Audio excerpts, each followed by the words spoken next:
नमस्कार दोस्तों, स्वागत है आप सभी का फिर से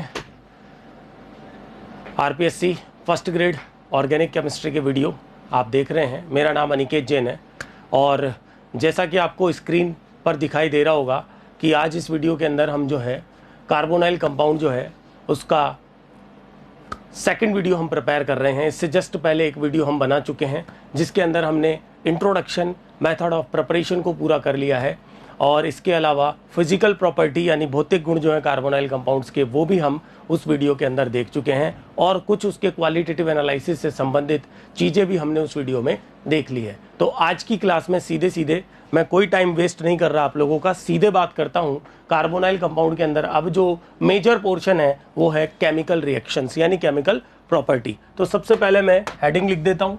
कार्बोनाइल कंपाउंड के अंदर आज जो हम देखने वाले हैं केमिकल प्रॉपर्टी यानी कि केमिकल रिएक्शंस मतलब रासायनिक गुण, और इसके अंदर हम कार्बोनाइल की रिएक्शंस देखेंगे अलग अलग। तो आपको बता दूं कि कार्बोनाइल कंपाउंड इन जनरल 3 तरह की रिएक्शंस हम देखेंगे शो करता है। एक तो इसकी अभिलाक्षणिक अभिक्रियाएं जिसे हम कहते हैं कैरेक्टरिस्टिक रिएक्शन, न्यूक्लियोफिलिक एडिशन, नाभिक स्नेही योगात्मक हिंदी में इसे बोला जाता है न्यूक्लियोफिलिक एडिशन।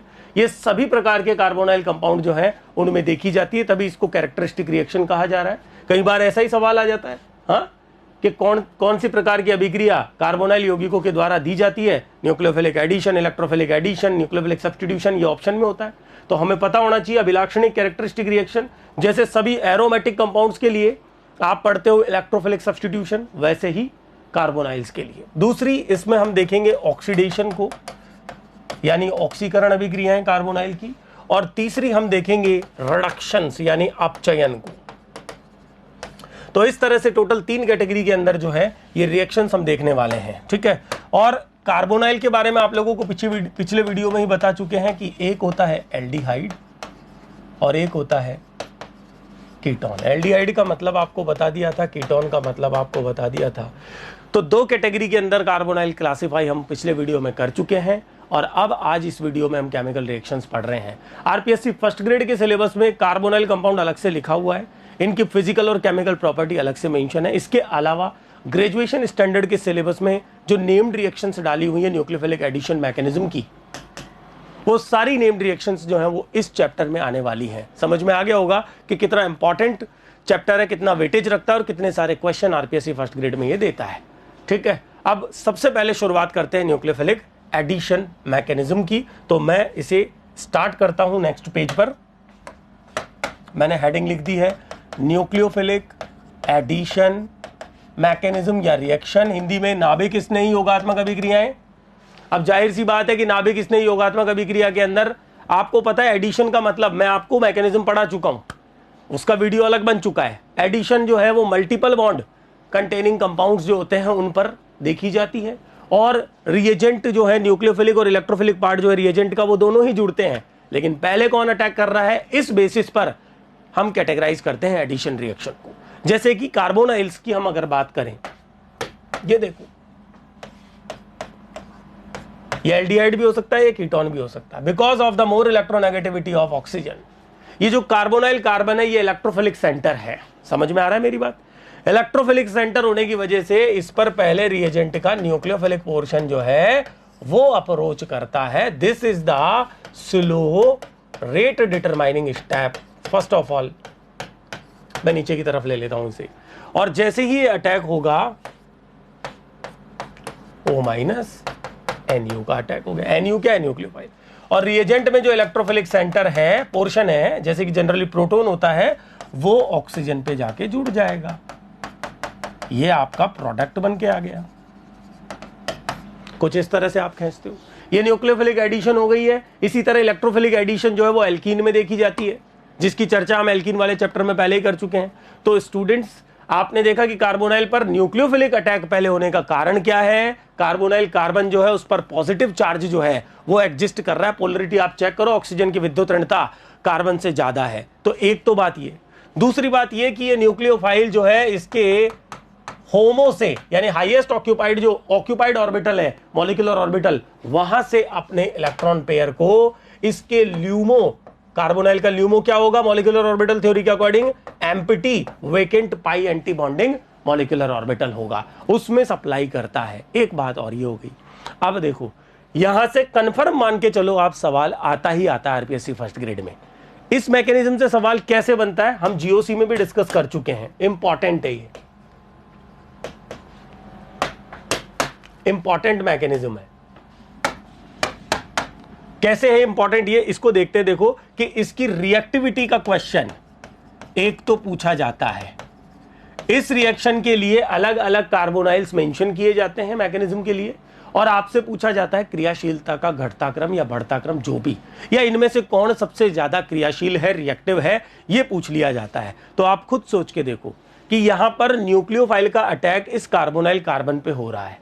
तो एक तो ये जो अटैच्ड ग्रुप्स हैं कार्बोनाइल से, उनका इलेक्ट्रॉनिक इफेक्ट जो कि होगा इंडक्टिव इफेक्ट, एक तो वो डिसाइड करता है रिएक्टिविटी को, मैं जीओसी में भी चर्चा कर चुका हूं, और दूसरा इन ग्रुप्स का स्टीयरिक इफेक्ट यानी स्टीयरिक रिपल्शन वित्रिविमीय बाधा भी इस रिएक्टिविटी को डिसाइड करती है। तो मैं इसको ऐसे लिख दूं कि कार्बोनाइल्स के रेस्पेक्ट में एक्स और वाई जो भी अटैच होंगे, यदि एल्डिहाइड है तो एक हाइड्रोजन होगा, और यदि कीटोन है तो दोनों एल्काइल होंगे, है ना, या और कोई ग्रुप भी हो सकता है। तो मेरी बात को ध्यान से समझिएगा, इनका स्टीयरिक फैक्टर और इनका इंडक्टिव इफेक्ट इनका मेजर रोल रहता है। अब सुनो, जैसे कि मैंने एक उदाहरण लिया आपके सामने, मैंने लिया फॉर्मेल्डिहाइड यानी मैथिनेल, मैंने लिया अदर एल्डिहाइड आगे के होमोलॉग्स, और मैंने ले लिया एक कीटोन।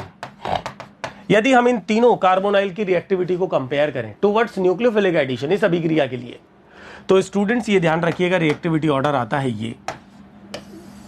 फॉर्मेल्डिहाइड सबसे बेस्ट रिएक्टिविटी शो करता है, अदर एल्डिहाइड उससे कम, और कीटोन सबसे लेस रिएक्टिव होते हैं अगर आपस में कंपेयर कर रहे हो।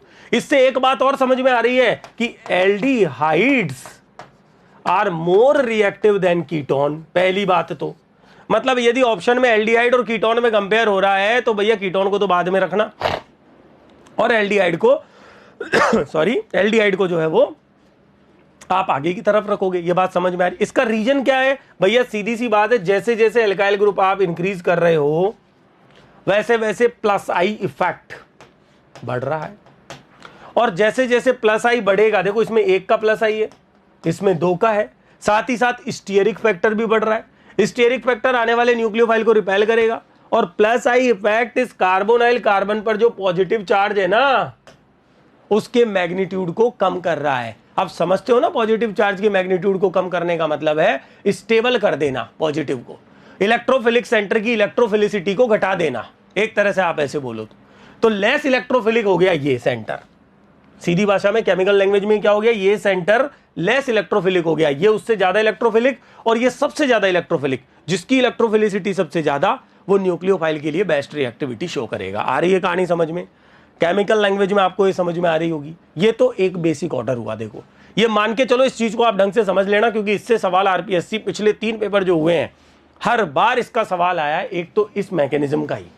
ये वैसे जीओसी का पोर्शन है, लेकिन इस चैप्टर में भी हम डिस्कस करके चल रहे हैं क्योंकि आ रहा है सवाल बार बार, तो इसे लेके चल रहे हैं। देखो इसमें मैं आगे बढ़ता हूं और मैं चर्चा करता हूं। देखो एक और कॉन्सेप्ट, पहले तो मेरा एक ऑर्डर की बात करता हूं, यहाँ पे एक ऑर्डर, डिक्रीजिंग ऑर्डर रिएक्टिविटी का। ये ऑर्डर आप देखो, इस ऑर्डर को आप देखो कि ये जो ऑर्डर है ना,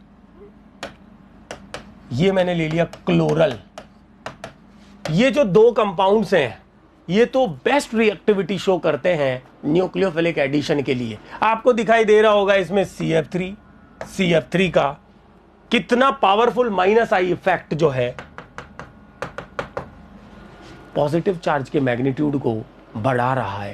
दैट मीन्स इलेक्ट्रोफिलिसिटी बढ़ाने का काम कर रहा है। Most electrophilic carbonyl, best reactive for nucleophilic addition. एक डिक्रीजिंग ऑर्डर क्लोरल, उसके बाद फिर मैंने लिख दिया फॉर्मेल्डिहाइड को, देखना एक बार आप, फिर मैंने लिखा एसिटेल्डिहाइड को, और स्टूडेंट्स इसके बाद इसके आगे के member propane aldehyde, butanol etcetera वो आप ले सकते हो, यानी अदर एल्डिहाइड्स। समझ गए होंगे? जैसे जैसे प्लस आई इंक्रीज होगा वैसे वैसे आप देखोगे इलेक्ट्रोफिलिसिटी घटेगी, रिएक्टिविटी यानी क्रियाशीलता घटती जाएगी। आप देखो प्लस आई के बाद में एक ग्रुप आपके सामने लिख रहा हूं बेंजल्डिहाइड, और ये इंपॉर्टेंट है हमारे लिए। बेंजल्डिहाइड को हम ऐसे मेंशन करते हैं PHCHO। इसका प्लस आर इफेक्ट आप देखो, इसमें कॉन्जुगेशन दिखाई देगा आप लोग। प्लस आर इफेक्ट ये क्या कर रहा है, ये इसकी क्रियाशीलता को और घटा रहा है, क्योंकि इलेक्ट्रोफिलिसिटी को घटा रहा है। डोमिनेंट होता है इंडक्टिव इफेक्ट से प्लस आर, और आप देख रहे हो ये घटाने का काम कर रहा है इलेक्ट्रोफिलिसिटी, तो क्रियाशीलता बेंजल्डिहाइड की और भी कम।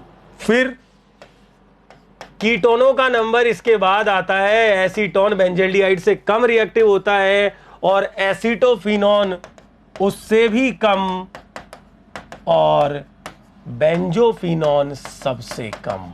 इनके नाम आपको पता होने चाहिए। ये है एसीटोफिनोन, क्योंकि नाम से सवाल देती है आरपीएससी।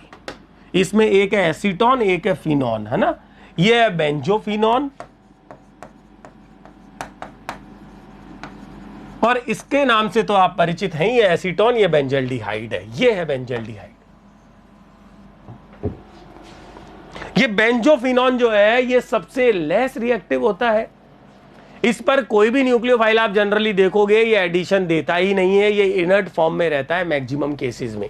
पर ऐसा हमेशा नहीं है, कुछ अभिक्रियाओं में रिएक्ट भी करता है।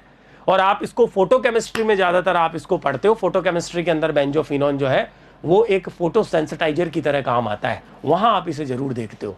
व्हाइट कलर का सॉलिड कंपाउंड है बेंजोफिनोन जो है, पहली बात। तो अब आप देख रहे हो इसमें सारे एक साथ कॉन्सेप्ट आ गए। स्टेरिक फैक्टर भी आ गया, इलेक्ट्रॉनिक इफेक्ट, इंडक्टिव इफेक्ट भी आ गया, और रेजोनेंस भी आ गया, और उस आधार पे आप ये ऑर्डर देख रहे हो। अब क्या हुआ इसमें, इसको आगे कैसे और एक्सप्लेन, इसको आगे कैसे और मॉडिफाई किया जा सकता है कि इसको ऐसे समझना कि बेंजल्डिहाइड पर प्लस आर इफेक्ट काम कर रहा है, जो इस पॉजिटिव चार्ज के मैग्नीट्यूड को घटा रहा है, इलेक्ट्रोफिलिसिटी को घटा रहा है। अब इस बेंजल्डिहाइड में बेंजीन रिंग पर कार्बोनाइल के रेस्पेक्ट में ऑर्थो या पैरा पर कोई विड्रॉइंग ग्रुप जोड़ दें, तो that causes increase the electrophilicity, that is also increase the reactivity towards nucleophilic addition. मतलब अगर विड्रॉइंग ग्रुप इस पर जोड़ दिया जाएगा तो वो इस कार्बोनाइल की इलेक्ट्रोफिलिसिटी को बढ़ाएगा। आप जानते हो पॉजिटिव चार्ज के मैग्नीट्यूड को इंक्रीज करेगा, लेस स्टेबल करेगा। सीधी भाषा में बोलो तो दैट मीन्स रिएक्टिविटी बढ़ाएगा कंपैरेटिवली किसके, नॉर्मल बेंजल्डिहाइड के। और यदि आपने बेंजल्डिहाइड से अटैच कर दिया कोई जेड ग्रुप जिसका लगता है donating ERG electron releasing group, electron दाता समूह, तो एग्जाम्पल भी ले लेना साथ में। जैसे कि यहां तो ले लिया हमने नाइट्रो, क्या लिया यहां पे हमने नाइट्रो, और यहां पर हमने क्या ले लिया जैसे कि मिथाइल। समझ पा रहे होंगे, एल्डिहाइड के रिस्पेक्ट में ऑर्थो या पैरा पर अटैच कर दिया जाए तो कहानी आप समझ रहे होंगे कि रिएक्टिविटी कैसे घटती और बढ़ती है। ये ऑर्डर को ध्यान में रखते हुए, ये अभी पिछली आरपीएससी का सवाल पूछा गया था कि इनमें से कौन नाभिक स्नेही योगात्मक अभिक्रिया के लिए सबसे ज्यादा क्रियाशील होगा। इनमें से कौन नाभिक स्नेही योगात्मक अभिक्रिया के लिए सबसे ज्यादा क्रियाशील होगा। तो देखो क्या किया उसने, ऑप्शंस क्या लिख के दिया। आरपीएससी 2020 का सवाल,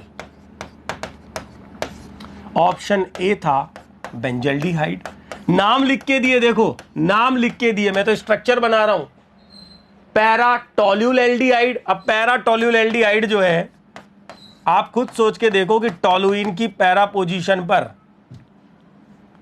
टोलुइन की पैरा पोजीशन पर एल्डिहाइड जोड़ोगे, ये बनता है पैरा टोल्यूल एल्डिहाइड। सी लिख के दिया उसने पैरा नाइट्रो बेंजल्डिहाइड, और डी लिखा एसीटोफिनोन।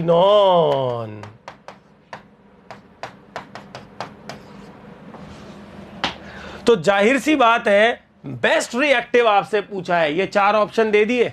और क्या पूछा सवाल, इनमें से कौन अनाभिक स्नेही योगात्मक अभिक्रिया के लिए सबसे अधिक क्रियाशीलता शो करता है। तो भैया आप खुद सोच के देखो कि इसका तो प्लस H और प्लस आई दोनों ही कंसिडर करो, ये इलेक्ट्रोफिलिसिटी घटाएगा, जबकि इसका -R पावरफुल इलेक्ट्रोफिलिसिटी को बढ़ाएगा।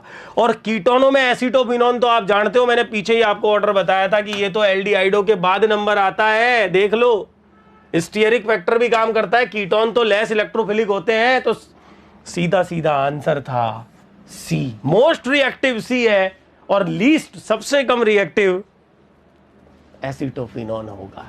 नाम लिख के दिए थे, नाम में इस नाम को कई बार स्टूडेंट जो है वो चूक जाते हैं, पैरा टोल्यूल एल्डिहाइड, ये था वो नाम, और ये पैरा नाइट्रोबेंजल्डिहाइड था, और ये आंसर। तो देखो नाम से सवाल आरपीएससी जब बनाता है ना, तो इसमें और ज्यादा मजा आ जाता है कि नाम से स्ट्रक्चर बनाना जिस कैंडिडेट को आता है वो ही ऐसे सवालों को अटेम्प्ट कर पाएगा। और नामों की जो आइडेंटिफिकेशन जब आप प्रैक्टिस करते हो ऑर्गेनिक की, तो धीरे धीरे आपको होने लग जाती है। प्रीवियस ईयर पेपर आप सॉल्व करके चलते हो, केवल आरपीएससी ही नहीं, उससे संबंधित, उस लेवल से संबंधित जो भी एग्जाम्स हैं उनको आप लेकर के चलते हो, तो आपको समझ में आने लग जाते हैं जो है। एक तो सवाल ये हो गया आरपीएससी का 2020 का। इससे पिछली आरपीएससी जो 2016 के अंदर हुई, उसमें भी एक सवाल पूछा गया था, लेकिन उसमें सवाल जो था वो हाइड्रोजन साइनाइड के साथ रिएक्शन से पूछा गया था। तो देखो हम वापस पीछे चलते हैं एक बार। आज की क्लास में हम लोगों ने क्या शुरू किया? आज के इस वीडियो में हमने केमिकल रिएक्शन को शुरू किया, और उसमें भी पहली केमिकल रिएक्शन हम न्यूक्लियोफिलिक एडिशन को शुरू कर चुके हैं। हमने इस मैकेनिज्म को रीड किया, ढंग से लर्न किया, देखा एक बार, और हमने इसकी क्रियाशीलता पर इफेक्ट, उसके फैक्टर्स को ऑब्जर्व किया, और अलग अलग सबस्ट्रेट्स कार्बोनाइल्स के अंदर हमने उसको पूरी तरह से ऑब्जर्व कर लिया है। नाउ फिर इससे रिलेटेड हमने एक दो सवाल और देखे। अब देखो अगला सवाल मैं डिस्कस करूं उससे पहले मुझे आप लोगों को एक रिएक्शन बतानी है। रिएक्शन लिखता हूं मैं, एक एग्जांपल लिखता हूं मैं, एसिटल्डिहाइड की रिएक्शन। ये मैंने ले लिया एसिटल्डिहाइड CH3CHO, हाइड्रोजन साइनाइड का योग। हाइड्रोजन साइनाइड का जब योग करवाते हैं एसिटल्डिहाइड पर, तो आप जानते हो H+ और Cn-, तो साइनाइड पहले अटैक करता है, H+ OH पे, ऑक्सीजन माइनस पे अटैच हो जाता है, और ये कुछ इसे कहते हैं हम सायनोहाइड्रीन, आपको याद होगा। तो हाइड्रोजन साइनाइड का योग यानी एडिशन जो है, ये एक प्रकार की नाभिक स्नेही योगात्मक क्रियाविधि से हो रहा है। ये आपको समझ आ गया, बिल्कुल दिखाई दे रहा है, करेक्ट बात है। अब यही चीज यदि एसीटोन पे कराए तो एसीटोन वाला साइनोहाइड्रीन बन जाएगा, करेक्ट। अब सवाल क्या पूछा गया? सवाल पूछा गया कि भैया क्वेश्चन क्या था आरपीएससी का, कि इनमें से कौन सा कार्बोनाइल स्पीसीज या कंपाउंड हाइड्रोजन साइनाइड से योग करवाने के लिए सबसे ज्यादा क्रियाशील है। इनमें से कौन सा कंपाउंड HCN का योग करते वक्त सबसे ज्यादा क्रियाशीलता शो करेगा। वो कंपाउंड में जो ऑप्शंस दिए गए उनमें एक था फॉर्मेल्डिहाइड, एक था एसिटल्डिहाइड, एक था प्रोपेनेल, और एक था एसीटोन। बाकायदा इनकी स्ट्रक्चर बना के दी हुई थी। और जैसे जैसे आप इधर से इधर चल रहे हो, मान के चलो इलेक्ट्रोफिलिसिटी घटती जा रही है, क्रियाशीलता भी घटती जा रही है। आप चेक कर लो, पहले तो शुरू के ऊपर के 3 एल्डिहाइड कीटोन से ज्यादा क्रियाशील होंगे, क्योंकि नाभिक स्नेही योगात्मक क्रियाविधि है। और उसके बाद इनमें इलेक्ट्रोफिलिसिटी कंपेयर करो तो वो फॉर्मेल्डिहाइड की बेस्ट आएगी, due to the electronic factor. Hydrogen का कुछ भी नहीं है, फॉर्मेल्डिहाइड सबसे बेस्ट। तो हाइड्रोजन साइनाइड से योग के लिए formaldehyde is the correct answer. तो ये इसका आंसर था जो आरपीएससी में, जो सेकंड लास्ट, जो पिछले आरपीएससी हुई थी उसमें पूछा गया था। इस तरह से इसके सवाल आते हैं। एक बार एक एग्जाम में, आरपीएससी का तो नहीं कह रहा मैं, एक एग्जाम में क्या पूछा गया था कि इनमें से कौन सा कार्बोनाइल कंपाउंड हाइड्रोजन साइनाइड के साथ एडिशन करके साइनोहाइड्रीन नहीं बनाता। तो भैया उसमें एक ऑप्शन डाला हुआ था बेंजोफिनोन।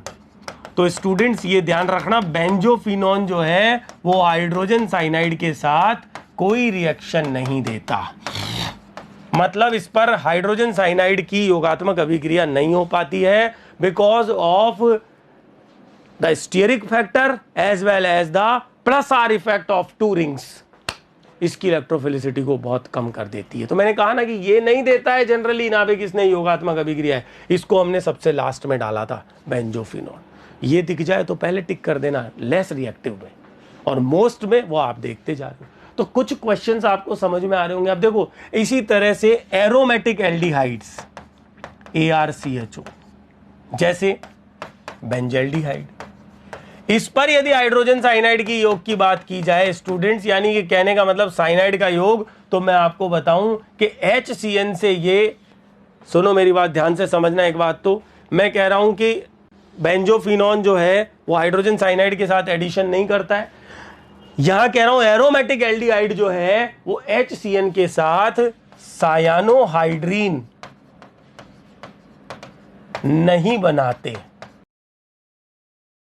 तो देखो हाइड्रोजन साइनाइड के साथ साइनोहाइड्रीन नहीं बनाते क्योंकि ये HCN यानी साइनाइड माइनस की प्रेजेंस में बेंजोइन कंडेंसेशन की तरफ बढ़ जाते हैं। तो आपको ध्यान रखना है कि एक तो बेंजोफिनोन हाइड्रोजन साइनाइड के साथ योगात्मक अभिक्रिया नहीं देता है, HCN के साथ योग नहीं करता है, और दूसरा ये जो एरोमेटिक एल्डिहाइड्स हैं ये भी हाइड्रोजन साइनाइड के साथ योग नहीं करते, साइनोहाइड्रीन नहीं बनाते। योग तो करेंगे, साइनोहाइड्रीन नहीं बनाएंगे, कहने का मतलब ये बेंजोइन की तरफ बढ़ जाते हैं, तो इसलिए मैंने लिखा साइनोहाइड्रीन नहीं बनाते। तो ये दो कंपाउंड्स का हमें ध्यान रखना है, एरोमेटिक एल्डिहाइड्स का और बेंजोफिनोन का HCN के लिए, ठीक है। और नाभिक स्नेही योगात्मक की क्रियाशीलता वो मैंने आपको सिखा दी। तो अब आपके लिए मैं आगे बढ़ रहा हूं और अब शुरुआत कर रहा हूं नेम्ड रिएक्शंस की।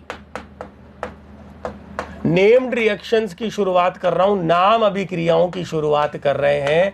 नाम अभिक्रियाओं से क्या मतलब है? पहली बात तो मैं आपको बता दूं कि पर्टिकुलर केमिस्ट जो है, जो फेमस नेम्ड रिएक्शंस है उनके नाम से चल रही हैं, और उसे कार्बोनाइल वाले चैप्टर में हम क्यों पढ़ रहे हैं? क्योंकि वो कार्बोनाइल पर देखी जा रही है, और न्यूक्लियोफिलिक एडिशन के अंदर इसलिए पढ़ रहे हैं क्योंकि उनमें सब में नाभिक स्नेही योगात्मक क्रियाविधि चल रही है। मतलब एक कार्बोनाइल सबस्ट्रेट होगा, दूसरा एक न्यूक्लियोफाइल होगा, वो कार्बोनाइल पर क्या करेगा? न्यूक्लियोफिलिक एडिशन करेगा। बिल्कुल same mechanism slow rate determining step के जो हमने देखा था, बायोमोलिकुलर मैकेनिज्म जो फॉलो कर रहा था, उस आधार पे बिल्कुल सेम मैकेनिज्म से चलने वाला है। तो हम बढ़ते हैं एक एक करके। तो पहले तो मैं आप लोगों को कराता हूं एक रिएक्शन जिसका नाम है विटिग रिएक्शन, जो आपके सिलेबस में भी है फर्स्ट ग्रेड के अंदर। तो सबसे पहली नेम्ड रिएक्शन हम पढ़ रहे हैं विटिग रिएक्शन। ये बहुत ही इंपॉर्टेंट रिएक्शन है विटिग रिएक्शन। सारी रिएक्शंस इंपॉर्टेंट है, 4 से 5 सवाल नेम्ड रिएक्शन के आएंगे, लेकिन इस बार वाली आरपीएससी फर्स्ट ग्रेड के लिए मैं आपसे कह रहा हूं विटिग वेरी इंपॉर्टेंट रहेगी,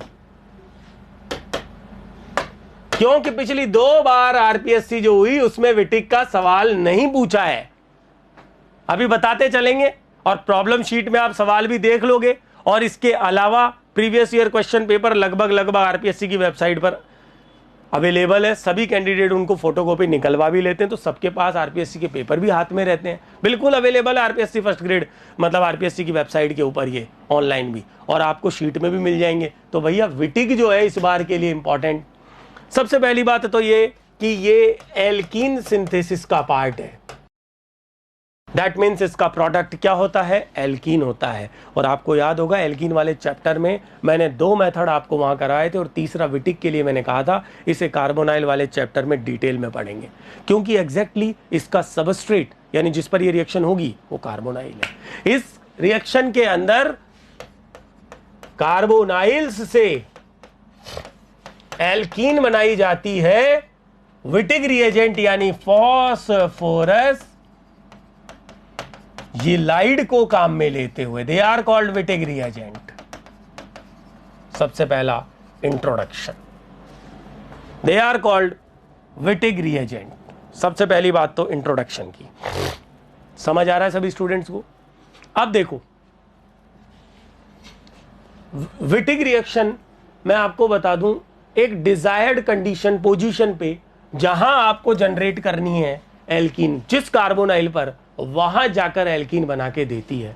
और इतना इंपॉर्टेंट, इतना फेमस मेथड है, इसे नोबेल प्राइज दिया जा चुका है। It is Nobel prize winning reaction. George Wittig नाम के केमिस्ट को इस रिएक्शन, इस अभिक्रिया के लिए 1979 के अंदर नोबेल प्राइज के द्वारा सम्मानित किया गया था। इसका मतलब ये अपने आप में बहुत बेहतरीन रिएक्शन है। अब आप समझिए कि आगे के लेवल पर MSc RPSC college lecturer, NET GATE level पर तो इसका सवाल कन्फर्म आता ही आता है। आरपीएससी फर्स्ट ग्रेड भी इसे पूछता है, लेकिन वहां लेवल कंपैरेटिवली लो है, तो उतना ही लेवल लेकर हमें यहां पर जॉर्ज विटिग रिएक्शन को लेकर के चलना है। अब देखो, इसमें सबसे पहले सबस्ट्रेट कार्बोनाइल्स हैं, रिएजेंट विटिग है। रिएजेंट कौन है? Phosphorus Allied. और प्रोडक्ट क्या है रिएक्शन का? एल्कीन। ये एल्कीन की मेथड ऑफ प्रिपरेशन में भी जारी है और ये कार्बोनाइल की केमिकल रिएक्शन में भी है। मैं बात करता हूं यहां सबसे पहले रिएजेंट की, क्योंकि रिएजेंट का सवाल आता है। विटिग रिएजेंट क्या होता है? फास्फोरस का यीलिड। यीलिड जो है, मैं सबसे पहले आपको बता दूं, यीलिड्स जो होते हैं they are basically carbanions adjacent to the heteroatom. Carbanion जो हेटेरो एटम के निकटवर्ती हैं, पॉजिटिव चार्ज जिसके पास है heteroatom. Phosphorus heteroatom है तो उसको फास्फोरस का इलाइड कहेंगे, नाइट्रोजन होगा तो नाइट्रोजन का इलाइड, और सल्फर होता है तो सल्फर का इलाइड। जनरली ये देखते हो। और आपको बता दूं, फास्फोरस के यीलिड्स जो हैं they are basically called Wittig reagent, और यही काम आते हैं इस रिएक्शन के अंदर। अब कई बार देखो, ये तो फास्फोरस का इलाइड है, इसको ऐसे ना लिखकर बॉन्डिंग करते हुए, क्योंकि आप देखो समझो, फास्फोरस पेंटावेलेंट होता है, तो कई बार इसको इस तरह से भी लिख देते हैं, इस फॉर्म में इसको कहते हैं फॉस्फोरेन, ये बात। और कई बार एरो पर फास्फोरस यीलिड ना लिखकर इसको बनाने का मेथड लिख देते हैं, तो इसको बनाने का जो मेथड है ना, वो भी मैं आपको बता देता हूं, यानी कि प्रिपरेशन ऑफ यीलिड, यीलाइड को कैसे बनाते हैं। तो कई बार एरो पर वो भी लिखा हुआ मिल सकता है। देखो कैसे बनाते हैं। ट्राइफिनाइल फॉस्फीन जो है ये अवेलेबल कंपाउंड है, इसकी रिएक्शन करवाते हैं। देखो किससे करवाते हैं इसकी रिएक्शन? एल्काइल हैलाइड से। वो जो भी लिया है आपने एल्काइल हैलाइड, एल्काइल हैलाइड पर ये करता है न्यूक्लियोफिलिक सब्स्टिट्यूशन बैक साइड से। और जैसे ही ये सब्स्टिट्यूशन हुआ, देखो मैंने आर लिया ना, इसकी जगह मुझे CH3 या वो कंपाउंड लेना पड़ेगा जो बेसिकली प्रोटॉन रखता है। जैसे मैंने ले लिया मिथाइल ब्रोमाइड या ब्रोमोमेथेन, इस पर मैंने सब्स्टिट्यूशन करवाया। जैसे ही ये सब्स्टिट्यूशन होगा, क्योंकि लॉन पेयर इस पर अटैक कर रहा है पॉजिटिव चार्ज पे, इस पर खुद पर आ गया पॉजिटिव चार्ज। और अब हमें क्या लाना है? कार्बन आयन, यानी हमें स्ट्रॉन्ग बेस डालना पड़ेगा। हमने ले लिया butyl lithium. Butyl lithium as a strong base यहां पर क्या करता है? डीप्रोटोनेशन करता है इस कार्बन पे, क्या बन जाता है? Phosphorus Allied. तो यदि एरो पर वो इलाइड ना लिखे तो कई बार वो इसे फॉलोड बाय दिस, तीन चीजें लिख के दे देता है। और अभी मैं आपके सामने एक एग्जांपल भी ले लूंगा इसका। तो पहली बात तो विटिग रिएजेंट यानी फास्फोरस इलाइड, फास्फोरेन भी इन्हें कहा जाता है, उसकी बात हो रही है। क्लियर है? आरपीएससी फर्स्ट ग्रेड लेवल पे हम डिस्कस कर रहे हैं पूरी तरह से। अब बारी आती है रिएक्शन एंड देन उसकी मैकेनिज्म की। तो मैं आगे बढ़ता हूं। सबसे पहले तो मैं रिएक्शन लिखता हूं एक। तो देखो मैंने रिएक्शन ली एक, ये मैंने ले लिया कार्बोनाइल, और ये मैंने इस पर लिख दिया फास्फोरस यीलिड। चाहे इसको ऐसे लिखूं चाहे डबल बॉन्ड की फॉर्म में लिखूं। स्टूडेंट्स, ऑक्सीजन हटा दो और CH2 जोड़ दो, ये तो इसकी सीधी कहानी। आपको सारी नेम्ड रिएक्शंस के अंदर ये पता होना चाहिए कि रिएक्टेंट से सीधा प्रोडक्ट क्या बनता है, क्योंकि ये आपका टाइम बचाएगा एग्जाम में।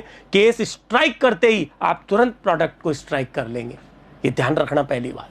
यदि डीप में जाएगा तो फिर उसके लिए मैकेनिज्म को आप स्टडी कर रहे हो।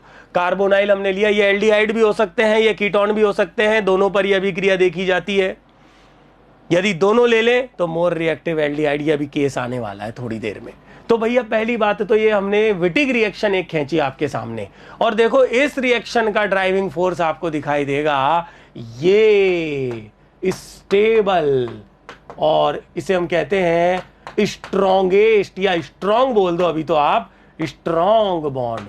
फास्फोरस ऑक्सीजन डबल बॉन्ड जो है ये बहुत स्ट्रॉन्ग बॉन्ड है, ये एक बहुत स्टेबल कंपाउंड है। ये ड्राइविंग फोर्स कार्बोनाइल के ऑक्सीजन को खींच के ले जाता है फास्फोरस जो है, और क्या बना देता है? एल्कीन। तो सीधा प्रोडक्ट तो क्या है? इस डबल बॉन्ड पर ऑक्सीजन हटाओ और उस जगह इस CH2 को जोड़ दो, ये सीधी कहानी। मैकेनिज्म, मैकेनिज्म के अंदर मैं आपको बता दूं, देखो पहली बात तो यह है कि मैकेनिज्म में ये न्यूक्लियोफिलिक सेंटर है, ये अटैक करवाएंगे, तो मैकेनिज्म को मैं इस तरफ नीचे की तरफ लिख देता हूं। अब कुछ बुक्स में तो क्या कर रखा है कि इसको अटैक करवा के इलेक्ट्रॉन यहां भेज रखे हैं और बीटेन बना रखा है, जबकि कुछ बुक्स के अंदर इसको कुछ इस तरह से दिया हुआ है कि जैसे ही, देखो आप सुनो, जैसे ही न्यूक्लियोफिलिक अटैक होता है तुरंत फास्फोरस ऑक्सीजन स्टेबल बॉन्ड होने की वजह से ये अटैक हो जाता है। कहने का मतलब ये हो गया कि ये बन जाता है, ये 4 मेंबर्ड इंटरमीडिएट, इस इंटरमीडिएट का नाम है ऑक्जाफॉस्फीटेन। हेटेरोसाइक्लिक के आधार पर है नोमेनक्लेचर, ऑक्जा, फॉस्फा और इटेन 4 मेंबर्ड के लिए लिखा गया है ऑक्जाफॉस्फीटेन। और जैसे ही ये बना, इसमें ड्राइविंग फोर्स काम कर रहा है strongly phosphorus oxygen double bond stable bond का, साथ ही साथ 4 मेंबर्ड स्ट्रेन रिंग की रिंग ओपनिंग का ये क्लीवेज होता है और ये बन जाता है ये प्लस ये प्रोडक्ट आ गया आपके। हमारा प्रोडक्ट तो एल्कीन है, ये बन के आ चुकी है। तो ये हो गई है विटिग रिएक्शन की मैकेनिज्म। कई बार इस रिएक्शन में बीटेन को भी कुछ बुक्स में बता रखा है, लेकिन मैं जो रेफरेंस लेके चल रहा हूं मैं उसके आधार पर बीटेन की चर्चा मैंने नहीं की। ये बीटेन इंटरमीडिएट भी कई बार इसमें दिखा देते हैं किताबों के अंदर, बट हम जो रेफरेंस लेके चल रहे हैं उसमें हम सीधे ऑक्जाफॉस्फेटेन के आधार पे चल रहे हैं। That is the zwitter ion. इसमें दोनों पॉजिटिव नेगेटिव एक ही मॉलिक्यूल में है, बीटेन उसे बोल देते हैं। वैसे बेसिकली आपको इसको ध्यान रखना है। ये तो बात हो गई विटिग रिएक्शन की मैकेनिज्म की। अब बात आती है इसके एक एग्जांपल की और। देखो इसमें आपको दिखाई देगा कि विटिग रिएजेंट बना बनाया नहीं दिया, देखना एक बार, क्योंकि बना बनाया मिलता भी नहीं है।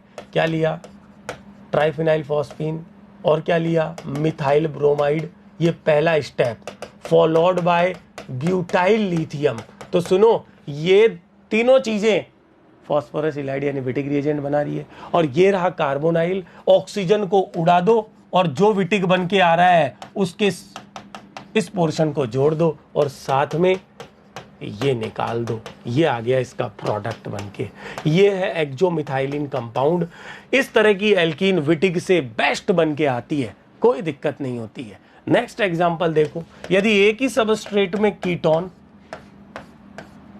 और एल्डिहाइड दोनों दिए हुए हैं तो we know that aldehyde is more electrophilic than ketone and that is more reactive towards nucleophilic addition. Aldehyde की क्रियाशीलता ज्यादा है और इस पर डाल दिया, इस पर क्या लिया? इस पर ले लिया फॉस्फोरेन। तो स्टूडेंट्स मैं आपको बता दूं कि एल्डिहाइड पर ये रिएक्शन पहले होगी और अगर आप एक्सेस लोगे तो फिर तो ये दोनों पर होगी।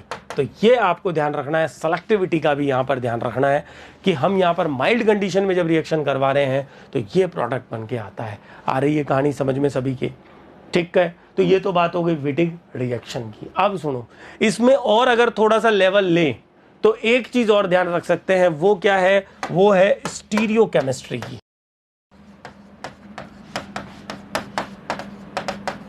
स्टीरियो सेलेक्टिविटी का मतलब है जो एल्कीन बन के आ रही है, यदि उसमें स्टीरियो केमिस्ट्री देखी जा सके, यानी वो एल्कीन ज्योमेट्रिकल आइसोमेरिज्म शो कर पाए, तो जेड बनेगी या ई बनेगी, यानी कि ट्रांस बनेगी या सिस बनेगी, ये भी विटिग में हम देख सकते हैं। वैसे विटिग जो है इतना अच्छा मेथड नहीं माना गया है पर्टिकुलर एल्कीन बनाने का स्टीरियो सेलेक्टिवली, ये हायर लेवल की बात है। थोड़ा सा देखते हैं, थोड़ा सा मामूली सा इसको ऑब्जर्व कर लेते हैं। वो क्या है? जैसे अभी ये एल्कीन स्टीरियो केमिस्ट्री शो नहीं कर रही, ये भी नहीं कर रही, लेकिन ऐसी एल्कीन जो शो करे उसकी कंडीशन क्या है आप ज्योमेट्रिकल में देख चुके हो। तो भैया ध्यान रखना, ये डिपेंड करता है यील्ड की केमिस्ट्री पर। यील्ड किस नेचर का है? यदि स्टेबल यील्ड आप ले रहे हो तो ये स्टेबल एल्कीन मतलब ई एल्कीन बनाता है मेजर प्रोडक्ट। ई का मतलब ट्रांस। और यदि लेस स्टेबल यील्ड ले रहे हो रिएक्शन में लिया गया तो लेस स्टेबल जेड एल्कीन इसका मुख्य उत्पाद मेजर प्रोडक्ट बन के आता है। तो less stable yield Z alkene, इसको कैसे याद रखें? पहली बात तो पहले तो ये समझें कि ये स्टेबल यील्ड क्या है स्टूडेंट्स। यील्ड जो है ना वो होता है ये, इस पर कोई ग्रुप जोड़ दिया जाए जी। सुनो, पहली बात तो ये स्टेबल है अपने आप में, नॉर्मल स्टेबल है, लेकिन अगर इस पर अलग से कोई जी ग्रुप ले लिया जाए तो वो अगर विड्रॉइंग होगा EWG तो ये कहलाएगा स्टेबल यील्ड। यदि कोई रिलीजिंग जोड़ दे जैसे कि एल्काइल जोड़ दिया तो वो कहलाएगा लेस स्टेबल यील्ड। और इस तरह के यील्ड जो है ना वो स्टीरियोकेमिस्ट्री शो करते हैं। एग्जाम्पल अभी मैं नहीं ले रहा हूं, इस तरह का केस आने के चांस जो बहुत कम है, लेकिन फिर भी केवल एक स्टेटमेंट याद करके चल जाओगे ना, ऑप्शन देख लेना, वहां पर ट्रांस में अगर करके दिया हुआ है तो यील्ड को चेक कर लेना। विड्रॉइंग, जैसे कि विड्रॉइंग क्या ले सकते हैं, COOR एस्टर ग्रुप जोड़ दे विड्रॉइंग तो ये स्टेबल यील्ड हो जाएगा। एनाइन की स्टेबिलिटी देख रहे हैं हम केवल और केवल, प्लस आई जोड़ दें तो वो लेस स्टेबल हो जाएगा। समझ आ रही है कहानी? इसको कैसे याद रखें? अरे भैया आप खुद चेक करो, आप खुद चेक कीजिए। किसे? इन दोनों एल्कीन की स्टेबिलिटी को। जेड और ई में यदि मैं आपसे पूछूं ट्रांस और सिस में कौन ज्यादा स्टेबल होती है तो भैया ई एल्कीन यानी ट्रांस एल्कीन जो है वो ज्यादा स्टेबल होती है। तो stable yield stable alkene, this is the concept. याद रखने का तरीका, ट्रिक ये हो गई है विटिक रिएक्शन कंप्लीट। और अब आगे बढ़ते हैं बिना समय खराब किए। मैं शुरुआत करता हूं अब कंडेंसेशन रिएक्शंस की। हालांकि मैं डायरेक्ट नाम रिएक्शन का नाम ही लिख सकता था, लेकिन मैं फिर भी आप लोगों से एक बार कंडेंसेशन की चर्चा करता हूं। हिंदी में बोलते हैं संघनन अभिक्रियाएं। और कंडेंसेशन या संघनन का मतलब होता है दो मॉलिक्यूल का आपस में जुड़ जाना, कंडेंस्ड हो जाना, और कंडेंस्ड होके प्रोडक्ट बनाना। जब दो कार्बोनाइल कंपाउंड्स आपस में जुड़ते हैं, कंडेंस्ड होते हैं, प्रोडक्ट बनाते हैं, तो हम उसे कहते हैं कंडेंसेशन रिएक्शन। और ये जो कंडेंसेशन रिएक्शंस हैं, मैं आपको बता दूं कि ये जस्ट लाइक कपलिंग रिएक्शंस होती हैं। कपलिंग में भी दो मॉलिक्यूल, यानी जो कपलिंग आप बोलते हो युग्मन अभिक्रियाएं, उसमें भी दो मॉलिक्यूल आपस में कपल होते हैं, और कंडेंसेशन के अंदर भी दो मॉलिक्यूल आपस में कपल ही हो रहे होते हैं। यहां दो कार्बोनाइल की कंडेंसेशन हम पढ़ेंगे। यदि ये दोनों कार्बोनाइल सेम है तो हम कहते हैं उसे सेल्फ कंडेंसेशन, और यदि ये दोनों कार्बोनाइल अलग अलग हैं जो कंडेंस्ड हो रहे हैं तो हम उसे कहते हैं क्रॉस। तो सेल्फ और क्रॉस कंडेंसेशन दो तरह से आप पढ़ते हो ना कंडेंसेशन को, बस वही है। अब आ जाते हैं, कंडेंसेशन की शुरुआत हमेशा एल्डोल संघनन अभिक्रिया से करी जाती है। तो सबसे पहली कंडेंसेशन यानी हमारी दूसरी नेम्ड रिएक्शन हम चल रही है। विटिक हमने पहले पढ़ लिया, दूसरी नेम्ड रिएक्शन हम पढ़ रहे हैं कंडेंसेशन में, एल्डोल कंडेंसेशन। ये मान के चलिए ये बहुत इंपॉर्टेंट रिएक्शन थी, बस नोबेल प्राइज इसे नहीं मिला। मैं तो कहता हूं कि ये बहुत जगहों पे काम भी आई, आज तक काम आ रही है, हायर लेवल तक इसके सवाल आते हैं। इतनी इंपॉर्टेंट रिएक्शन बस चूक गई, नोबेल प्राइज नहीं मिला, लेकिन बहुत इंपॉर्टेंट। और आरपीएससी फर्स्ट ग्रेड के लिए तो वही मैं कहता हूं ना कि लिख के रख लो, सवाल आएगा ही आएगा। एल्डोल का हर बार आ रहा है, आएगा इस बार भी जो है एल्डोल का सवाल। किस तरह से आ रहा है ये अभी चर्चा करेंगे, पहले इस रिएक्शन को पूरी पढ़ते हैं। तो भैया इसकी डेफिनेशन, इंट्रोडक्शन। सबसे पहली बात तो it is the condensation reaction of carbonyl compounds. ये दो कार्बोनाइल यौगिकों की संघनन अभिक्रिया है। अगर आपसे पूछा जाए कि कार्बोनाइल की संघनन अभिक्रिया, तो सबसे पहला नाम आता है एल्डोल। ये दो कार्बोनाइल कंपाउंड की संघनन अभिक्रिया है। एसिड या बेस दोनों ही मीडियम में यह अभिक्रिया देखी जाती है, पहली चर्चा। फिर कौन से कार्बोनाइल कंपाउंड इस कंडेंसेशन को देंगे, तो ध्यान रखना दो कार्बोनाइल कंपाउंड आपस में कंडेंस्ड होंगे, यदि दोनों सेम है तो सेल्फ, दोनों अलग अलग है तो क्रॉस। लेकिन those carbonyls which have alpha hydrogen, तो सबस्ट्रेट बताता हूं, देखो सबसे पहले एल्डोल का सबस्ट्रेट कौन है? Carbonyls which have alpha H, और अल्फा H का मतलब अल्फा कार्बन पर H। समझ गए? नहीं तो ये लो नीचे ले लेते हैं इसका ही केस। ये कार्बोनाइल होता है और इसके डायरेक्ट ये वाली H ये कभी अल्फा नहीं होती है, आप जानते हो। इस पर जो कार्बन अटैच है, इस पर जो हाइड्रोजन है, ये कहलाती है अल्फा हाइड्रोजन। सबसे पहली बात तो ये कहलाती है अल्फा हाइड्रोजन। तो अल्फा H का मतलब समझ आ गया, कार्बोनाइल कार्बन, जो कार्बोनाइल से जो अल्फा कार्बन है उस पर प्रेजेंट। दोज कार्बोनाइल्स जिनके पास अल्फा H है वो इसे देते हैं, मस्ट कंडीशन सबस्ट्रेट के लिए। तो सुनो, मैं कह रहा हूं, मैंने एग्जांपल लिया एसीटैल्डिहाइड, क्या एल्डोल देता है? अल्फा H है क्या? 100% देगा, टिक मार दिया। एसीटोन क्या एल्डोल देता है? अरे इसमें तो दो है, देता है। अच्छा सुनो, फॉर्मेल्डिहाइड और बेंजल्डिहाइड, तो भैया अगर आपसे ये सवाल पूछा जाए कि इनमें से कौन एल्डोल संघनन अभिक्रिया देगा और आपको ऑप्शन में मिले फॉर्मेल्डिहाइड या बेंजल्डिहाइड, तो एग्जामिनर का मतलब है वो सेल्फ कंडेंसेशन यानी कि जो खुद से संघनन करने वाली अभिक्रिया है, सेल्फ की बात कर रहा है। और उस कंडीशन में ये दोनों ही एल्डोल नहीं देते हैं। यानी कि अगर आपको कुछ नहीं लिख के दिया तो आप बाय डिफॉल्ट क्या समझेंगे एल्डोल में? आप यही समझेंगे कि भैया सेल्फ कंडेंसेशन के बिहाफ में पूछा गया है, और सेल्फ में ये और ये इनके पास अल्फा H नहीं है, ये दोनों एल्डोल नहीं देते। लेकिन इनके साथ कोई दूसरा कार्बोनाइल डाल दें जिसके पास अल्फा H है, यानी क्रॉस एल्डोल, तो वहां फिर ये कर जाते हैं। तो भैया सुन लो, मैं आपसे पहले ही कह रहा हूं कि जब सवाल पूछा जाएगा तो सिर्फ और सिर्फ इसी बिहाफ में पूछते हैं कि इनमें से कौन एल्डोल देता है, यानी सेल्फ की बात करते हैं। एसीटैल्डिहाइड देता है, एसीटोन देता है, फॉर्मेल्डिहाइड और बेंजल्डिहाइड नहीं देते। और अगर मैं कहूं प्रोपेनेल, तो भैया 3 कार्बन वाला एल्डिहाइड प्रोपेनेल देगा, अल्फा H है, देगा एल्डोल कंडेंसेशन। पहली बात सबस्ट्रेट की, ऐसे कार्बोनाइल कंपाउंड एल्डिहाइड भी देते हैं, कीटोन भी देते हैं। अगर मैं पूछूं कि एल्डिहाइड और कीटोन में से कौन ज़्यादा अच्छा क्रियाशील होगा, तो भैया ये नाभिक स्नेह योगात्मक अभिक्रिया है और इसके लिए एल्डिहाइड बेस्ट इलेक्ट्रोफिलिक और रिएक्टिव होते हैं। तो कीटोनों की क्रियाशीलता तुलनात्मक तौर पे कम होती है कंपेरेटिवली, किससे? एल्डिहाइड से। तो एक तो बात हो गई है इसकी सबस्ट्रेट की। हाँ, ये तो बात हुई सबस्ट्रेट। फिर बारी आती है रिएजेंट यानी मीडियम की।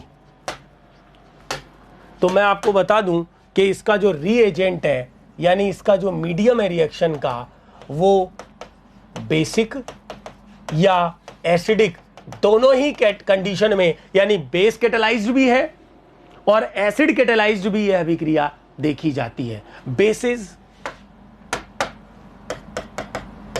स्ट्रॉन्ग एल्कली, एल्कली का मतलब आपको पता है बेस को कहते हैं KOH NaOH, स्ट्रॉन्ग एल्कली इथॉक्साइड्स।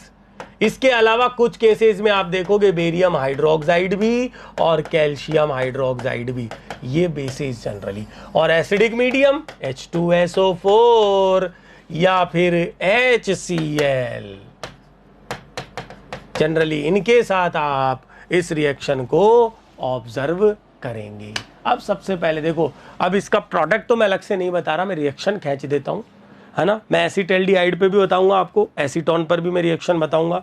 पहले मैं सेल्फ कंडेंसेशन को खींच रहा हूं, फिर उसके बाद में मैकेनिज्म बताऊंगा, फिर क्रॉस की चर्चा करेंगे, है ना। तो पहले सेल्फ एल्डोल को देख लेते हैं। तो सबसे पहले एक रिएक्शन यानी कि एक केस लेते हैं, एसीटैल्डिहाइड। मैं 2 मॉलिक्यूल लिख रहा हूं, लेकिन एग्जामिनर अगर केवल एक एसीटैल्डिहाइड लिख के दे और बेस डाल दे या एसिड डाल दे, तो समझ जाना कि एक मतलब कुछ नहीं लिखा तो 1 मोल एवोगाड्रो नंबर के बराबर है, उसमें कंडेंसेशन हो जाएगी ना। क्लियर है ये बात? बेस या एसिड जो भी इनमें से। रिएक्शन हुई दोनों के बीच में, क्या होगा? सबसे पहले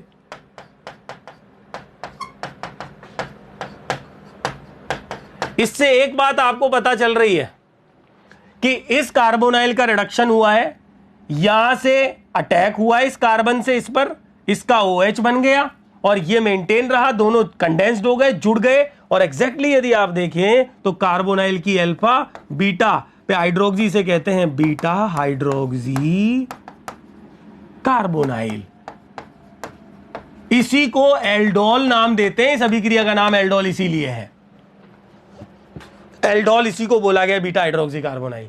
और आपको यह भी अच्छी तरह से पता है कि इस रिएक्शन में आगे बीटा हाइड्रोक्सी कार्बोनाइल को फर्दर हीट करके, हीटिंग साइन ये होता है गर्म करके, H2O निकाला जाता है। और डिहाइड्रेशन में OH यहां से और H इस कार्बन से अल्फा एसिडिक प्रोटॉन जाएगी, तो जैसे ही H2O निकलता है डबल बॉन्ड वहां, यानी एलिमिनेशन हो गया, विलोपन हो गया, बीटा विलोपन। और क्या बन के आता है? इस प्रोडक्ट को ऑब्जर्व कीजिए, ये कार्बोनाइल की अल्फा बीटा पे अनसैचुरेटेड प्रोडक्ट है, इसे कहते हैं हम alpha beta unsaturated carbonyl.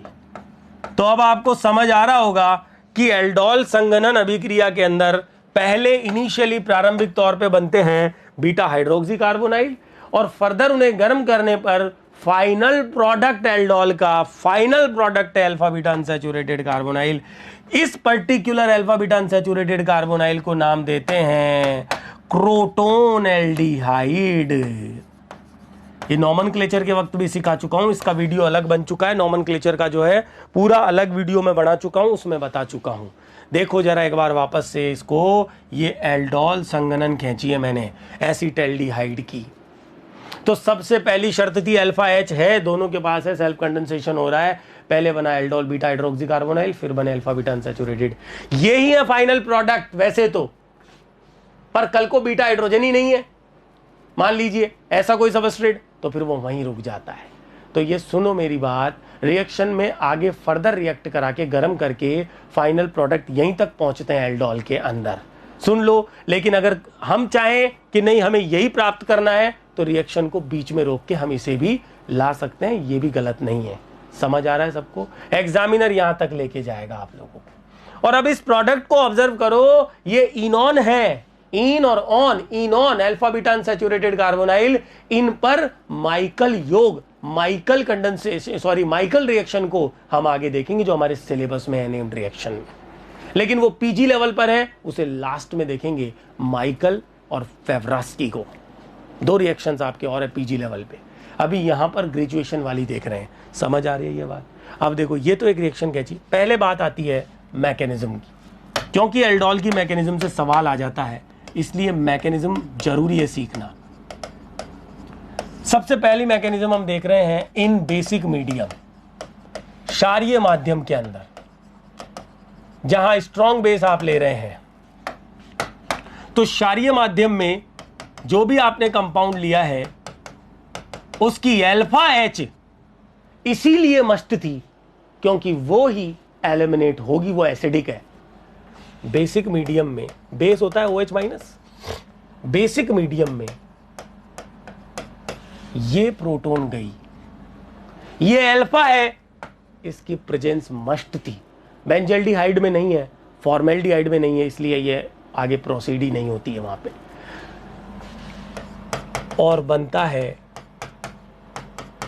कार्बेनायन intermediate जिसे हम कहते हैं इनोलेट ऑफ एल्डिहाइड। क्या बन के आया? Enolate ion. इसकी more stable resonating structure oxygen पे जाएगा, ये हमें पता है, लेकिन हमारा स्कोप केवल अभी मैकेनिज्म पे फोकस करना है, ज्यादा डिटेल में हम नहीं जा रहे। इनोलेट, एक एल्डिहाइड का इनोलेट उसी सॉल्यूशन में मौजूद दूसरे एसिटल्डिहाइड के मॉलिक्यूल पर अटैक करता है, that gives nucleophilic addition step. सुनेंगे सभी, देखेंगे एक बार इस चीज को कि देखो एक मिनट,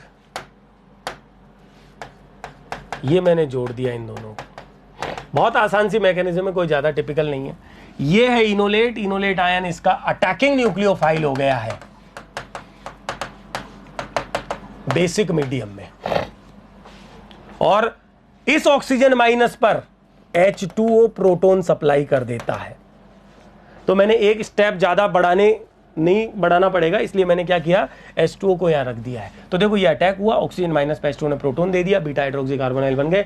और भैया हीट करोगे तो भैया ये वाली जो एसिडिक प्रोटॉन है ना, ये वाली कार्बोनाइल की, ये प्रोटॉन और ये OH, यहां से डिहाइड्रेशन क्या बन जाएगा, आपका प्रोडक्ट आ जाएगा। प्रोडक्ट क्या था, क्रोटोन एल्डिहाइड था। अब बारी आती है दूसरी मैकेनिज्म की, वो है इन एसिडिक मीडियम। क्या मतलब एसिडिक मीडियम में मैकेनिज्म अलग चलेगी, देखते हैं।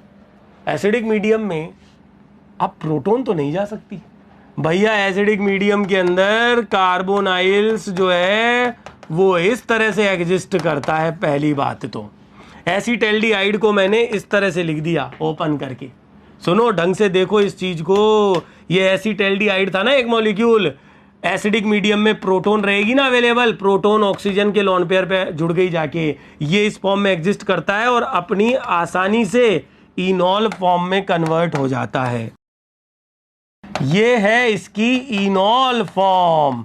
तो वहां तो इनोलेट था, एनायनिक पोर्शन, एनायन था, जबकि यहां न्यूट्रल इनॉल क्या है, अटैकिंग न्यूक्लियोफाइल है एल्डोल का। अब ये खुद के ही दूसरे मॉलिक्यूल पर कंडेंसेशन करेगा, उसको नेक्स्ट पेज पे दिखाते हैं कि ये लो भैया एसिडिक मीडियम में ये दूसरा एसिटल्डिहाइड का मॉलिक्यूल और ये इनॉल, इसी तरह से एक्सप्लेन कर सकते हो आप। ये यहां से वापस कार्बोनाइल और ये एल्कीन न्यूक्लियोफाइल की तरह से इस सेंटर पे अटैक कर रही है, और ये लो भैया बन गया आपका प्रोडक्ट, ये बन गया, ये बन के आ गया, जिसको आगे हीट करने पर क्रोटोन एल्डिहाइड बन जाएगा। कहानी समझ आ गई एल्डोल की। जो इंपॉर्टेंट चीजें हैं वो शेयर कर रहा हूं। बेसिक मीडियम में enolate ion attacking nucleophile, acidic medium में enol attacking nucleophile, neutral acidic में है, बेसिक में कार्बन आयन इंटरमीडिएट है। बात समझ आ रही है। इनॉल भी एक न्यूक्लियोफाइल ही होता है, आप चेक करो इसमें एल्कीन एक न्यूक्लियोफाइल नाभिक स्नेही की तरह आक्रमण कर रहा है इस इलेक्ट्रोफिलिक सेंटर पे। कंसेप्ट समझ आ रहा है। अब मैं एक और केस खींचता हूं, और मैं केस खींचता हूं, अच्छा एक मिनट, इस केस को खींचने से पहले आप लोगों को मैं बताता हूं रिवर्स ऑफ एल्डोल यानी कि रेट्रो एल्डोल के बारे में। रेट्रो एल्डोल, रेट्रो टर्म आपने एमएससी में पीजी लेवल पे पढ़ी होगी। रेट्रो का मतलब होता है उल्टा चलना। उल्टा चलने के लिए हम क्या करते हैं कि इसका जो प्रोडक्ट आ रहा था ना हीट करने पर, इसको मैं इधर लिख देता हूं, देखो एक बार, प्रोडक्ट को आप खींचो और उससे रिएक्टेंट को प्राप्त करो। तो भैया ध्यान रखना, जब भी कई बार हमारी हेल्प करता है रेट्रो एल्डोल, हमारी मदद करेगा पूरी तरह से। ये देखो ये तोड़ दिया, यही तो बन रहा है डबल बॉन्ड, और H2O निकलता है ना इसमें से, यहां H2O निकालते हो आप, तो यहां H2O जोड़ना है।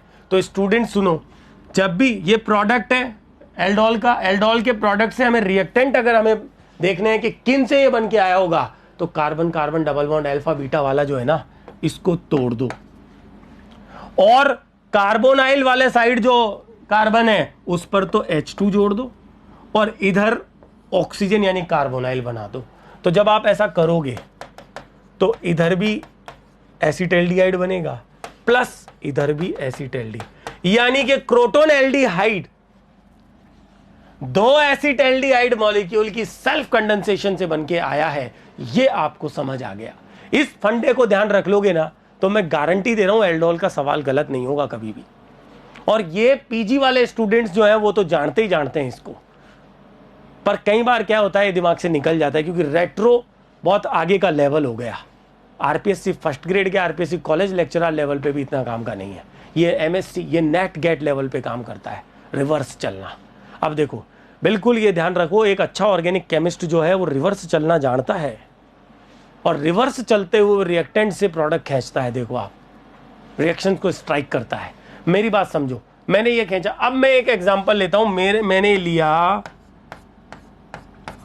मेसिटाइल ऑक्साइड को, देखना आप एक बार, मैंने लिया मेसिटाइल ऑक्साइड, ये होता है मेसिटाइल ऑक्साइड।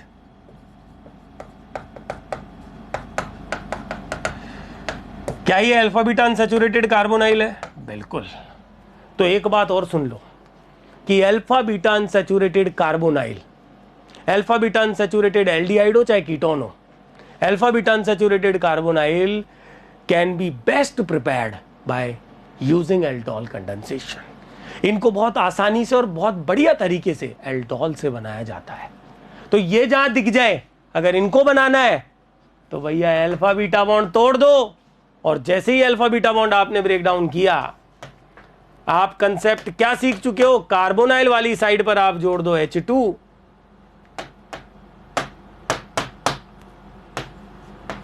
और दूसरी तरफ आप जोड़ दो O। जब आप ये करोगे, दोनों तरफ कार्बोनाइल्स आएंगे, इधर देखोगे आप आएगा एसीटोन, सही बात है, और इधर आप देख रहे हो एसीटोन, मतलब एसीटोन की सेल्फ कंडेंसेशन का प्रोडक्ट कौन था? मेसिटिल ऑक्साइड था। अब आप एसीटोन की सेल्फ कंडेंसेशन खींचोगे तो भैया इसका खुद का इनोलेट या इनोल एसिडिक मीडियम में खुद के ही मॉलिक्यूल पर अटैक करेगा, बीटा हाइड्रोक्सी कार्बोनाइल बनेंगे, फाइनली डिहाइड्रेशन होगा हीट करने पर और मेसिटाइल ऑक्साइड प्राप्त हो जाएगा। एल्डोल की कहानी समझ आ रही होगी, सेल्फ एल्डोल आपको मैंने बता दी। और अब बारी आती है क्रॉस एल्डोल कंडेंसेशन, यानी दो डिफरेंट कार्बोनाइल्स में। सवाल आता है यहां से क्रॉस से, देखो क्या है,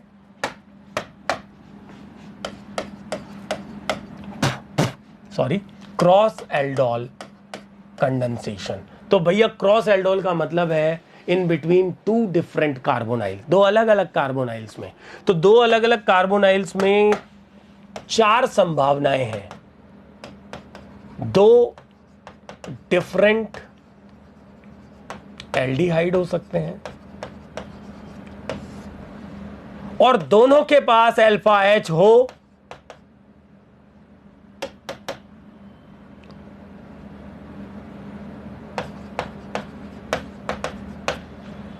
या फिर दो डिफरेंट एल्डिहाइड लेकिन only one have alpha H। हो गई ना दो पॉसिबिलिटी। अरे भाई, दो आपने अलग अलग एल्डिहाइड लिए, यदि दोनों के पास अल्फा H है, एक तो वो संभावना, और यदि एक के पास ही है एक के पास नहीं है, तो भैया हो सकती है ना एल्डोल, तो एक के पास है उसका बन जाएगा इनोल। दो डिफरेंट कीटोन और यही दोनों पॉसिबिलिटी, भैया दो कीटोन्स के बीच कंडेंसेशन जो है ये बहुत ही बैड रिएक्शन है। पहली बात, एसीटोन में मैंने करवा तो दी, पर मैं आपको बता दूं बहुत ही पुअर यील्ड होती है, कम लब्धि मिलती है, क्वांटिटी कम आती है, because ketone are the less reactive, less electrophilic substances, so that is why कीटोनों की एल्डोल जो है वो इतनी सक्सेसफुल नहीं है। एल्डिहाइड्स की सक्सेसफुल है, और उसमें भी देखो ये और ये दो पॉसिबिलिटी आ गई। तीसरी पॉसिबिलिटी है one aldehyde plus one ketone, यानी एक कीटोन का मॉलिक्यूल और एक एल्डिहाइड का मॉलिक्यूल हो, यह संभावना ध्यान रखना। इस संभावना में कौन ज्यादा इलेक्ट्रोफिलिक है? एल्डिहाइड। तो भैया एल्डिहाइड जो है ना उसके पास अल्फा H नहीं हो, और कीटोन जो है ना उसके पास अल्फा H प्रेजेंट हो, ये कंडीशन आप डालोगे ना, तब क्रॉस प्रोडक्ट आपका सक्सेसफुल, सफलतापूर्वक बन के आएगा उस कंडीशन में। अभी मैं एग्जांपल लूंगा तो आपको सारी कहानी बिल्कुल शीशे की तरह बिल्कुल क्लियर होती चलेगी, सफाई से दिखाई देने लगेगी। पर उससे पहले आपको फंडामेंटल एल्डोल का कंसेप्ट पता होना चाहिए। अल्फा एच प्रेजेंट होना जरूरी है किसी भी एक के पास में। अब देखो ये केस लेते हैं पहले, दो different aldehyde both have alpha H, इसको लेता हूं पहले, इसके बारे में चर्चा करता हूं। Example, acetaldehyde plus propanal. क्या दोनों डिफरेंट है? बिल्कुल। क्या दोनों के पास अल्फा एच है? बिल्कुल है। इसके पास 2 है तो इसके पास 3 है, कोई बात नहीं। इस पर डाल दिया बेस, यानी करवाई एल्डोल संगनन। तो सुनो मेरी बात ध्यान से समझना। इस रिएक्शन में 4 पॉसिबल प्रोडक्ट होंगे, चारों का मिक्सचर प्राप्त होगा, 2 सेल्फ और 2 क्रॉस प्रोडक्ट बनेंगे। कहानी देखो आप इस रिएक्शन की। इस एसीटैल्डिहाइड खुद के साथ सेल्फ करता है, ये अभी देख चुके हैं, क्रोटोन एल्डिहाइड बनता है। ऐसे ये प्रोपेनेल खुद के साथ भी तो सेल्फ करेगा, इसको आप रोक नहीं सकते इस रिएक्शन में, क्योंकि दोनों मौजूद हैं। 2 अलग क्रॉस पॉसिबिलिटी के, इसका इनोलेट इस पर अटैक कर जाए, दोनों एल्डिहाइड और कोई ज्यादा फर्क नहीं है क्रियाशीलता का, और इसका इनोलेट इस पर अटैक कर जाए तो 2 क्रॉस प्रोडक्ट। अब आपको क्या करना है, अलग से रफ कॉपी में इनके प्रोडक्ट खींचने पड़ेंगे बस, जो आपको पीडीएफ नोट्स में दिख भी जाएंगे, मैंने बना रखे हैं उस समय। लेकिन आप इसको करके देखना, इसका सेल्फ क्रोटोन एल्डिहाइड और इसका सेल्फ वो तो आप वैसे ही बना लोगे। इसका इनोलेट इस पर अटैक करा के क्रॉस, और एसीटैल्डिहाइड का इनोलेट इस पर अटैक करा के क्रॉस। 4 possible product. आपसे कोई कहे मेजर कौन सा है, कोई मेजर नहीं है, चारों बनते हैं, मिक्सचर ऑफ प्रोडक्ट बनते हैं। आरपीएससी ने पता है क्या सवाल पूछा 2016 में? सवाल पूछा कि ये 2 डाल दी एल्डिहाइड, और सवाल पूछा कि इन दोनों की एल्डोल संघनन अभिक्रिया में इनमें से कौन सा प्रोडक्ट नहीं बनेगा। तो 4 ऑप्शन रखे, उनमें से 3 बन रहे थे, 1 नहीं बन रहा था। तो देखो सवाल लेंदी हो गया, आपको खींचना पड़ेगा चारों प्रोडक्ट को। या फिर उससे बेस्ट तरीका था, आप रिवर्स चलते रेट्रो एल्डोल की तरफ, तोड़ते देखते चारों को, तो भैया आपको पता चल जाता कि जहां ये 2 सबस्ट्रेट नहीं आए, समझ जाना कि वो इसकी एल्डोल जो बन रही है इन दोनों की एल्डोल से नहीं बनने वाला था। ऐसा सवाल आरपीएससी पहले पूछ चुका है। अब आप देख लो, ये सवाल था क्रॉस का, और वो भी इससे। अनबिलीवेबल कि इसका सवाल, अब एक बार इससे सवाल आया आरपीएससी में, देखो तो ये पॉसिबिलिटी आपको समझ आ गई होगी। इसमें 4 possible product, mixture of product बनते हैं। तब तो देखो उसने सवाल को घुमा के क्या पूछा कि इन दोनों की एल्डोल से कौन सा प्रोडक्ट नहीं बनेगा। कितना बढ़िया सवाल हो गया। तो देखो आप समझिए, एग्जामिनर हर तरह से आरपीएससी फर्स्ट ग्रेड का लेवल बढ़िया लेके चल रहा है। अब जो है वो टाइम गया जब सीधा लाइन से उठ के सवाल आ जाता था, इनमें से एल्डोल कौन देगा, क्या है, ये सब गया टाइम। अब लेवल बेहतरीन आता है, लेकिन क्योंकि आरपीएससी फर्स्ट ग्रेड है इसलिए उसको रुकना पड़ता है एक लेवल पे। वरना एग्जामिनर, आप जानते हो एग्जामिनर की पोस्ट पर कौन है, जो पहले से ब्रिलियंट माइंड है, जिसका शार्प माइंड है, वो खुद वहां सेलेक्ट होके गया है। तो आप खुद सोच के देखिए कि एग्जामिनर और कितना एक्सपीरियंस उन्हें है, जो वो पेपर वहां बना रहा है, तो वो कितनी तरह की चीजें लेके चलता है, तब वो पेपर सेट कर पाता है। तो ध्यान रखना, ये दूसरी possibility, 2 different aldehyde, only 1 alpha H रखता है। यदि एक के पास अल्फा एच है तो इस पॉसिबिलिटी का उदाहरण लेता हूं मैं।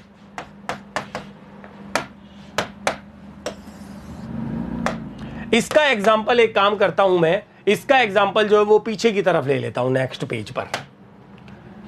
एक एग्जाम्पल है बेंजल्डिहाइड की अभिक्रिया एसीटैल्डिहाइड से, और एक एग्जाम्पल है फॉर्मएल्डिहाइड की अभिक्रिया। तो देखो फॉर्मएल्डिहाइड को ना CH2 डबल बॉन्ड O भी कहते हैं, है ना, ये ध्यान रखना। फॉर्मएल्डिहाइड जो गैसियस होता है, लेकिन इसका 40% एक्वस सॉल्यूशन फॉर्मेलिन को लेते हैं काम में, ठीक है, हम चर्चा कर चुके हैं फिजिकल प्रॉपर्टी में। इसकी अभिक्रिया एसीटैल्डिहाइड से बेसिक मीडियम में, सुनो, इसका इनोलेट और इस पर अटैक करेगा। अब एक बात सुन लो, एल्डिहाइड्स अपने आप में अच्छे इलेक्ट्रोफाइल्स होते हैं। यह और बात है कि एसीटैल्डिहाइड की क्रियाशीलता बेंजल्डिहाइड से ज्यादा है, लेकिन भैया सॉल्यूशन में जब आप बेस डाल रहे हो तो इसके बहुत सारे मॉलिक्यूल का तो क्या बन गया, इनोलेट बन गया। तो अब प्रोबेबिलिटी बेंजल्डिहाइड पर अटैक की ज्यादा हो गई। दैट मींस ये जो पॉसिबिलिटी है ना, ये इसमें आपको दो चीज दिखाई देगी कि एसिटाल्डिहाइड सेल्फ भी कर सकता है और खुद के ऊपर अटैक और क्रॉस भी कर सकता है, लेकिन इसका क्रॉस सक्सेसफुल है और मेजर है क्योंकि प्रोबेबिलिटी इसकी ज्यादा होगी। तो इसका अटैक इस पर करा के, तो भैया सुन लो, जब आप इसका अटैक इस पे कराओगे तो पहले तो बनेगा ये, आप मैकेनिज्म अब खींच सकते हो, आपको बता चुका हूं मैं, और हीट करने पर H2O निकल के सिनामेल्डिहाइड बन के आएगा, सिनेमेल्डिहाइड।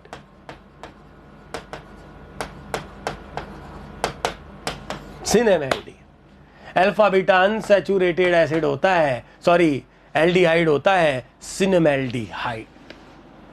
आ रही है बात समझ में? ये मेजर प्रोडक्ट है इसका।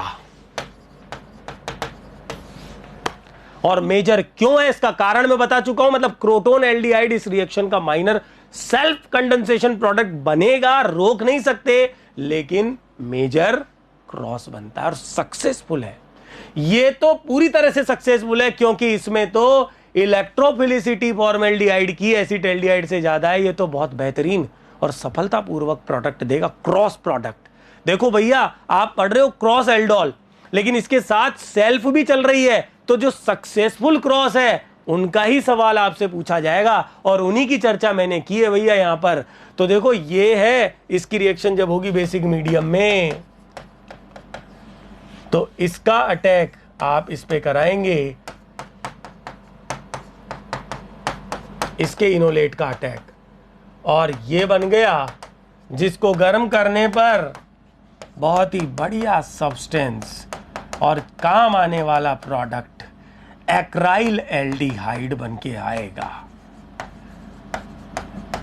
एक्राइल एल्डिहाइड इसका ट्राइवियल नेम और इसका पॉपुलर नेम है एक्रोलीन, जो टीयर गैस में भी काम आता है और इसके और भी यूजेस हैं। ये डील्स एल्डर अभिक्रिया के अंदर एज ए डाइनोफाइल भी काम करता है। ये है alpha beta unsaturated aldehyde acrolein. एक्राइल aldehyde जो है वो फॉर्मेल्डिहाइड और एसिटाल्डिहाइड की क्रॉस एल्डोल क्रॉस संगनन अभिक्रिया के द्वारा बनता है, सक्सेसफुल है और मुख्य है।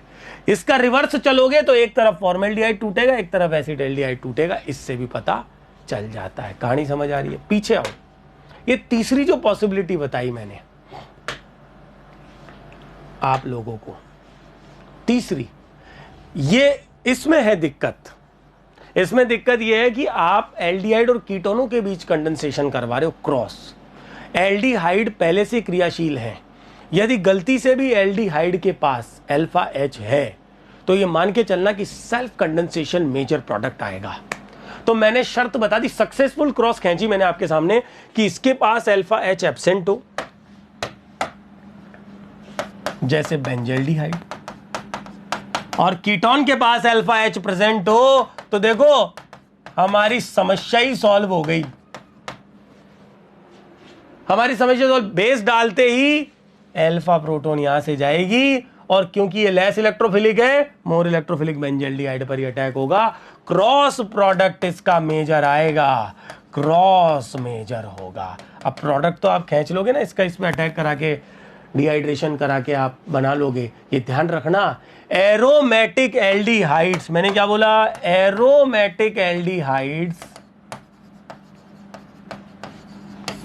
और एलिफेटिक कीटोनों के बीच, एसीटोन भी ले सकते थे हम, यहां पे हमने एसिटोफिनॉल लिया है। जो cross aldol, successful cross aldol करवाई जाती है उसे क्लेजन श्मिट रिएक्शन भी नाम देते हैं, यानी इस अभिक्रिया को क्लेजन श्मिट नाम से भी कई बार देखा जाता है। श्मिट, बात ध्यान रहेगी, ये चर्चा हो चुकी है क्रॉस एल्डोल अभिक्रियाओं की। इससे संबंधित जो जितने भी इंपॉर्टेंट फैक्ट्स थे वो मैंने आपके सामने रख दिए। सेल्फ एल्डोल पढ़ा, क्रॉस एल्डोल पढ़ लिया, मैकेनिज्म देख ली। अब बारी आती है इंट्रा एल्डोल, एक बार आ चुका आरपीएससी में केस इंट्रा एल्डोल का। किसकी बारी आती है? इंट्रा एल्डोल की।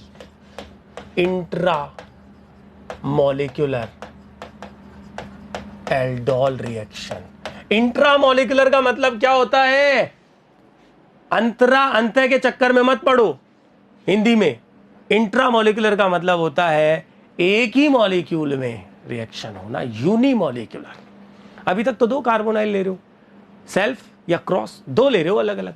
अब एक ही कंपाउंड में, यानी कि 2 कार्बोनाइल एक में ही होंगे, बिल्कुल। तो ऐसी पॉसिबिलिटी इसमें पहली एक तो कंडीशन 1,4 डाइकीटोन में, ये लिख दी। ये 1,4 डाइकीटोन कैसे हैं? यहां से नंबरिंग करो, ये एक दूसरे के रेस्पेक्ट में 1,4 है। यदि 1,4 डाइकीटोन्स पर बेस डाला जाए तो ये इंट्रा एल्डोल की पॉसिबिलिटी बनती है। आपको यह भी बता दूं कि इधर वाली अल्फा ज्यादा एसिडिक होती है, हमें पता है। इधर प्लस आई की वजह से एसिड एनाइन की स्टेबिलिटी घट जाती है, तो उधर वाली अल्फा इनोलेट बना दिया। और ये मैंने 1 2 3 4 घुमा के लिख दिया, सबस्ट्रेट को सिंगल बॉन्ड पे रोटेशन पॉसिबल है। और ये इंट्रा अटैक, जैसे ये इंट्रा मॉलिक्यूलर, ये हुई ना इंट्रा एल्डोल। देखो इनोलेट खुद के मॉलिक्यूल का खुद के ही पे अटैक कर रहा है, ये हो गया ना इंट्रा एल्डोल अटैक। और इंट्रा एल्डोल जब होगा तो कितने मेंबर रिंग बनी 1,4 से? 5 मेंबर, क्योंकि रिंग बनेगा साइक्लिक प्रोडक्ट आएगा 5 मेंबर। इसको ऐसे दिखा दे, ये एक मिथाइल है, ये एक OH है, जिसको हीट करने पर H2O निकलेगा। कौन सी प्रोटॉन जाएगी? इधर वाली, क्योंकि ये कार्बोनाइल की अल्फा है। ये प्रोटॉन गई, ये OH गया, क्या बना? इस लेवल से गुजरना पड़ेगा। आरपीएससी फर्स्ट ग्रेड यहां तक पहुंच चुका है। 5 membered alpha beta unsaturated cyclic ketone बन के आते हैं, ये वाले। They are the product of 1,4। इसके बाद एक और कंडीशन है, वो है 1,5 की। और 1,5 डाई कीटोन में 2 कीटोन्स आपस में 1,5 पे रहते हैं, 1 2 3 4 5। और इन पर बेस डालें तो सुन लो, जब 1,4 में 5 बन रही है तो 1,5 के अंदर एक कार्बन ज्यादा वाली बनेगी, कुछ ये बनेगी ना, और फिर H और OH यानी H2O निकल के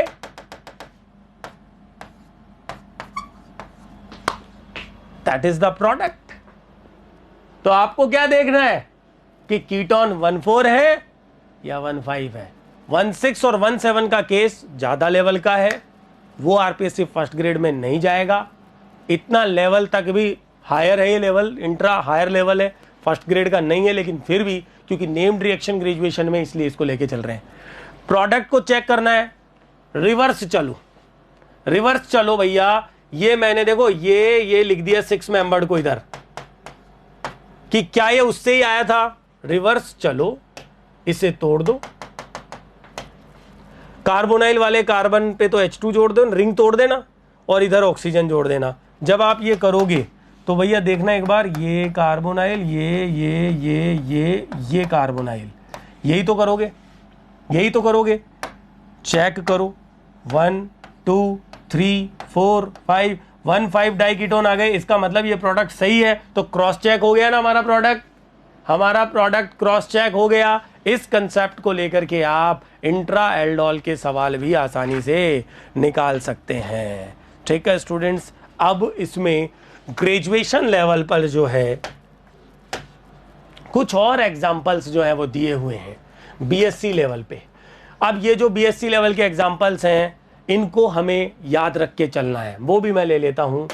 सॉरी, ये हो गया हमारा इंट्रा एल्डोल, और ये हमारा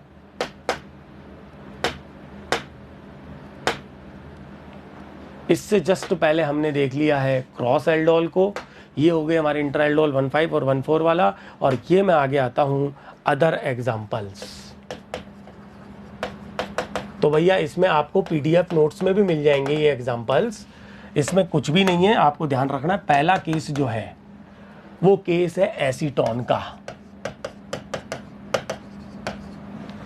और एसीटोन की रिएक्शन कॉन्संट्रेटेड H2SO4 से। एक तो ये केस है, 3 मॉलिक्यूल एक साथ कंडेंस्ड होते हैं और बनाते हैं मेसेटिलीन। क्या बनाते हैं? मेसेटिलीन बनाते हैं। ये 3 मॉलिक्यूल एसिडिक मीडियम में, बिल्कुल ये कंडेंसेशन है।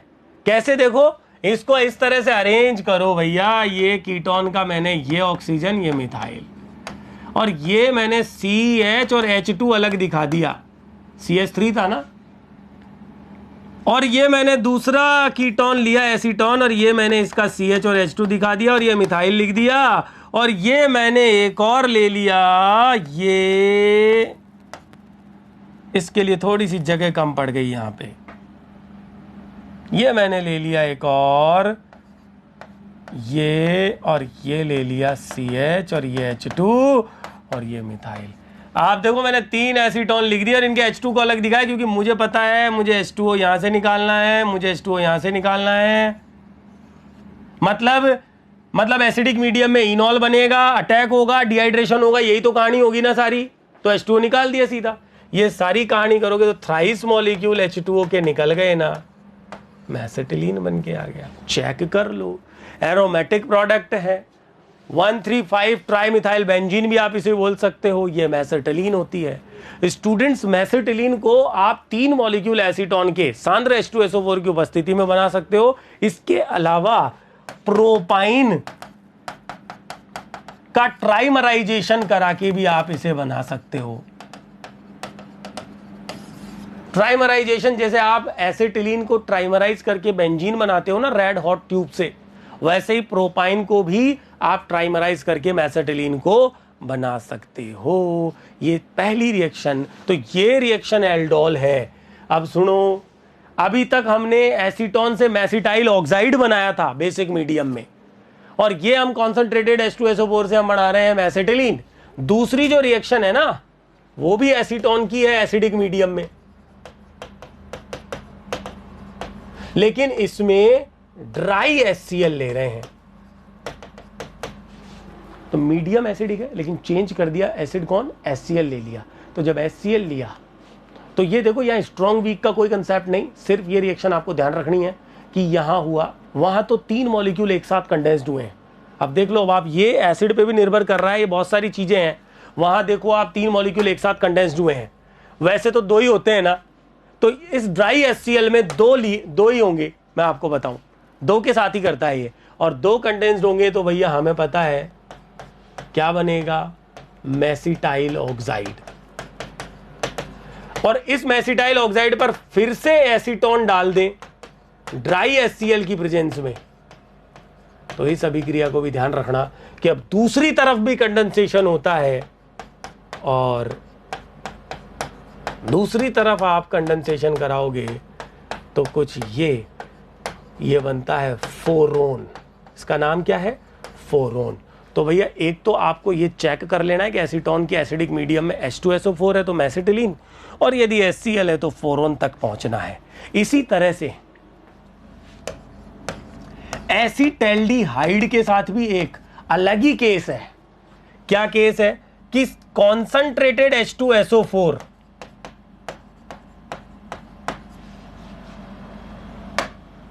जो केस अलग है उसको ध्यान रखना है।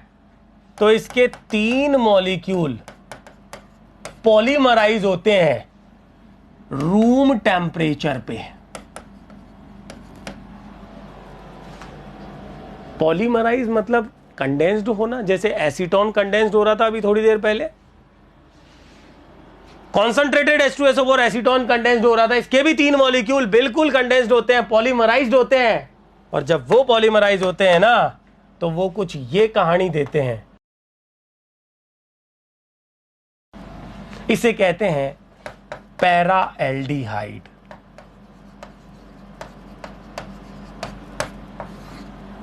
Para aldehyde. जबकि यही रिएक्शन 0 डिग्री पे कराएं तो इसका मतलब इन रिएक्शंस को हमें अलग से याद रख के चलना पड़ेगा, क्योंकि बीएससी लेवल पे डाली हुई है किताबों में, वहीं पे आती है बस। उसके बाद हायर लेवल पे एल्डोल की बात कर रहे हैं आप, नेट और गेट लेवल पे, कॉलेज लेक्चरर लेवल पे। तो स्टूडेंट्स, इसकी डायस्टीरियो सेलेक्टिविटी का सवाल पूछा जाता है। एल्डोल की डायस्टीरियो सेलेक्टिविटी का सवाल जब पूछा जाता है इस एल्डोल के अंदर, तो इसके अंदर एक ट्रांजिशन स्टेट खींची जाती है और उससे प्रोडक्ट बनाया जाता है पर्टिकुलर डायस्टीरियोमर। तो वो बहुत ही बढ़िया, बेहतरीन और सबसे हाईएस्ट लेवल का सवाल होता है, और उस सवाल को CSIR नेट और गेट के पेपर में पूछा जाता है आज के टाइम पे। वो लेवल पर तो आरपीएससी कॉलेज लेक्चरर ही नहीं पहुंचा है अभी तक, तो फर्स्ट ग्रेड तो कहां से जाएगा। इसलिए उसकी ये लेवल आरपीएससी फर्स्ट ग्रेड है, ये मान के चलो। और ये ट्रेंडी है, ये IIT JEE नीट लेवल पे भी आ जाते हैं इस तरह के सवाल। भाई डायरेक्ट है, एसिटाल्डिहाइड रूम टेम्परेचर, जब कुछ नहीं लिखे एरो पे तो रूम टेम्परेचर है कॉन्सेंट्रेटेड H2SO4 से। और अगर मैं कहूं कि नहीं एसिटाल्डिहाइड और बेस डाल दिया मैंने, तो भैया फिर तो क्रोटोन एल्डिहाइड आपको बनाना है, नॉर्मल एल्डोल करानी है, वो तो आप सीख ही चुके हो। ये अलग से सिखा रहे हैं आप लोगों को। ये देखो 0 डिग्री टेम्परेचर कॉन्सेंट्रेटेड, तो 4 मॉलिक्यूल पॉलीमराइज होते हैं, और जब 4 मॉलिक्यूल कंडेंस्ड होते हैं ना, तो 4 मॉलिक्यूल कुछ इस रूप में कंडेंस्ड होते हैं, 8 मेंबर्ड रिंग बनती, इसे कहते हैं मेटा एल्डिहाइड। अब ये पैरा और मेटा एल्डिहाइड जो है ना, ये इनका नाम क्यों है इसके बारे में तो फिर हमें इंफॉर्मेशन नहीं लगी है कि इसका नाम इस तरह से क्यों आया है, मेटा और पैरा एल्डिहाइड जो है, और इसके बारे में सोचेंगे तो पता चल सकता है, बट फिलहाल हमारा स्कोप नहीं है। हम केवल और केवल ये रिएक्शन देख रहे थे। ये चर्चा हो चुकी है पूरी की पूरी एल्डोल रिएक्शन की, ये पूरी हो चुके हैं।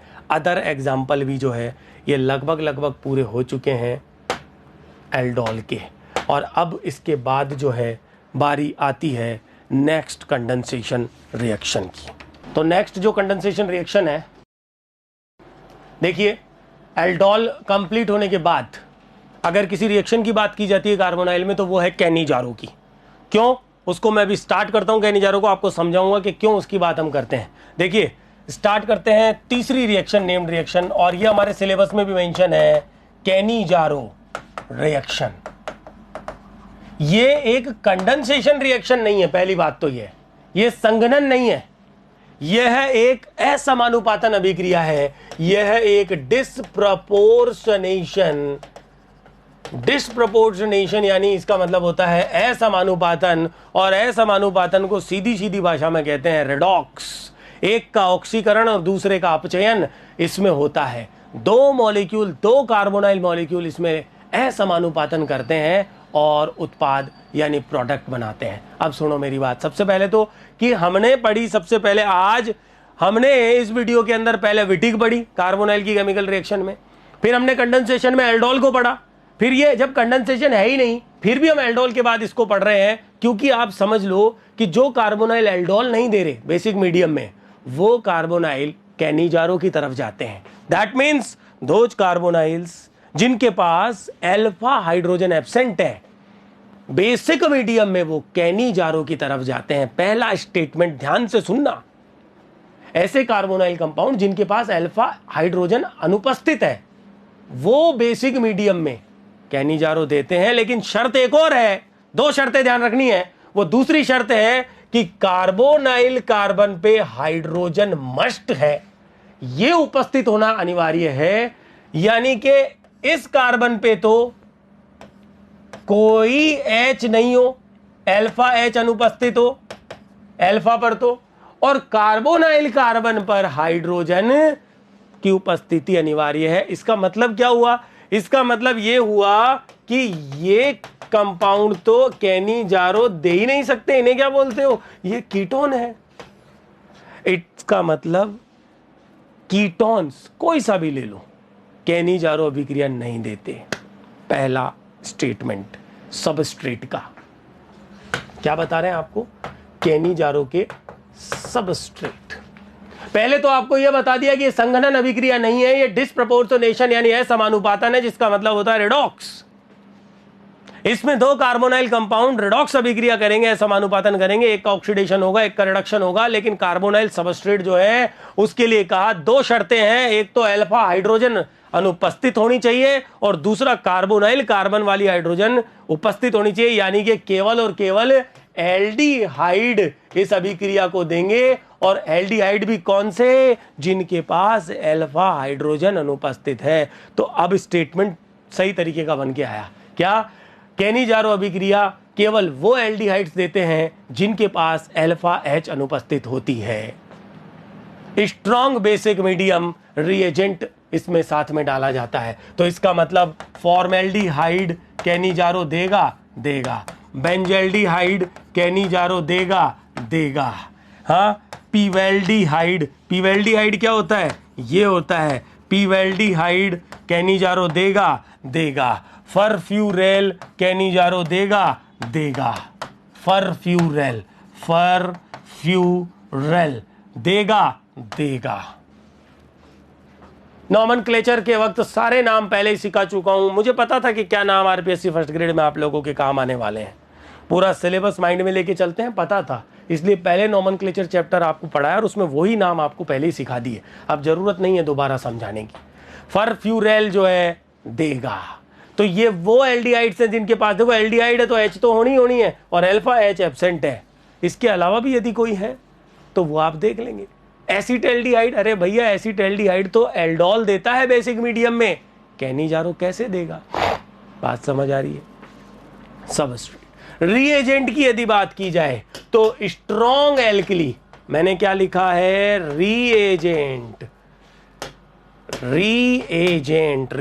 क्या होगा? Strong alkali. स्ट्रॉन्ग एल्कली मतलब स्ट्रॉन्ग बेस, जैसे कि NaOH, KOH एटसेट्रा।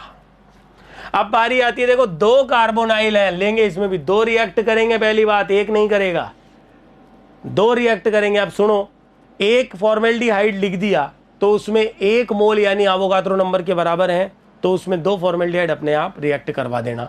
तो ऐसे नहीं है कि 2 लिख के देना जरूरी है, 1 लिख दिया तब भी मतलब वही होगा। अब देखो एक और चीज इसमें क्या, इसमें है प्रोडक्ट की बात। मैं क्या बात कर रहा हूं? प्रोडक्ट। तो स्टूडेंट्स, एक का होता है ऑक्सीडेशन, एक का होता है रिडक्शन।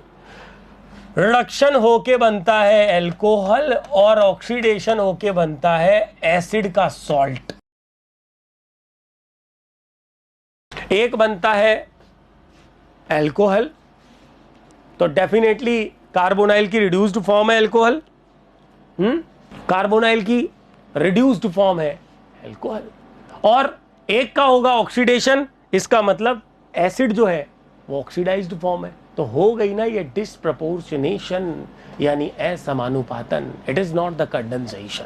कंडेंसेशन में 2 मॉलिक्यूल जुड़ते हैं, तो आप जब देखोगे ना जहां जुड़ रहे हैं वो कंडेंसेशन में आएगी। अभी आएगी ना परकिन कंडेंसेशन का उदाहरण है, नोवल जेल कंडेंसेशन का उदाहरण है। ये तो बात हो गई सबसे पहले तो हमारी रिएक्शन की, इंट्रोडक्शन की। अब बात आती है एक रिएक्शन की। तो रिएक्शन में मैंने सबसे पहले एक एग्जांपल लिया फॉर्मेल्डिहाइड का, और 2 मॉलिक्यूल लिख दिया मैंने और स्ट्रॉन्ग एल्कली डाल दिया। केस को स्ट्राइक करना पड़ेगा आपको एग्जाम में। एक मॉलिक्यूल का बना मेथेनॉल और दूसरे मॉलिक्यूल का बना सोडियम फॉर्मेट, यानी एसिड का सॉल्ट। इसका नाम मेथेनॉल और इसका सोडियम फॉर्मेट, फॉर्मिक एसिड का सोडियम सॉल्ट है, तो इसको क्या बोल दिया हमने? Sodium format. और अब आप चेक कर लो कि इसके अंदर एक का तो हुआ है रिडक्शन और एक का हुआ है ऑक्सीडेशन। कई बार इसे ऑक्सीडेशन में भी पढ़ते हैं हम एल्डिहाइड के चैप्टर में। कैनिजारो मैकेनिज्म, इसकी क्रियाविधि से कैसे सवाल बन सकता है? तो भैया एक बात तो तय है कि इसमें कोई न्यूक्लियोफाइल तो बनने से रहा, हाँ। और फॉर्मेल्डिहाइड पर बेसिक मीडियम में जो OH है ये एक अच्छा न्यूक्लियोफाइल भी है, ये लो कर दिया न्यूक्लियोफिलिक एडिशन और ये बना दिया। अब ये थोड़ा सा अजीब सा स्टेप आपको लगेगा यहाँ, जो इसका स्लो और रेट डिटरमाइनिंग स्टेप है। वो स्टेप क्या है देखना, कि ये जो बनी इंटरमीडिएट स्पीसीज ये वापस, और यहां से इंटरमॉलिक्यूलर हाइड्राइड ट्रांसफर दूसरे फॉर्मेल्डिहाइड के मॉलिक्यूल पर।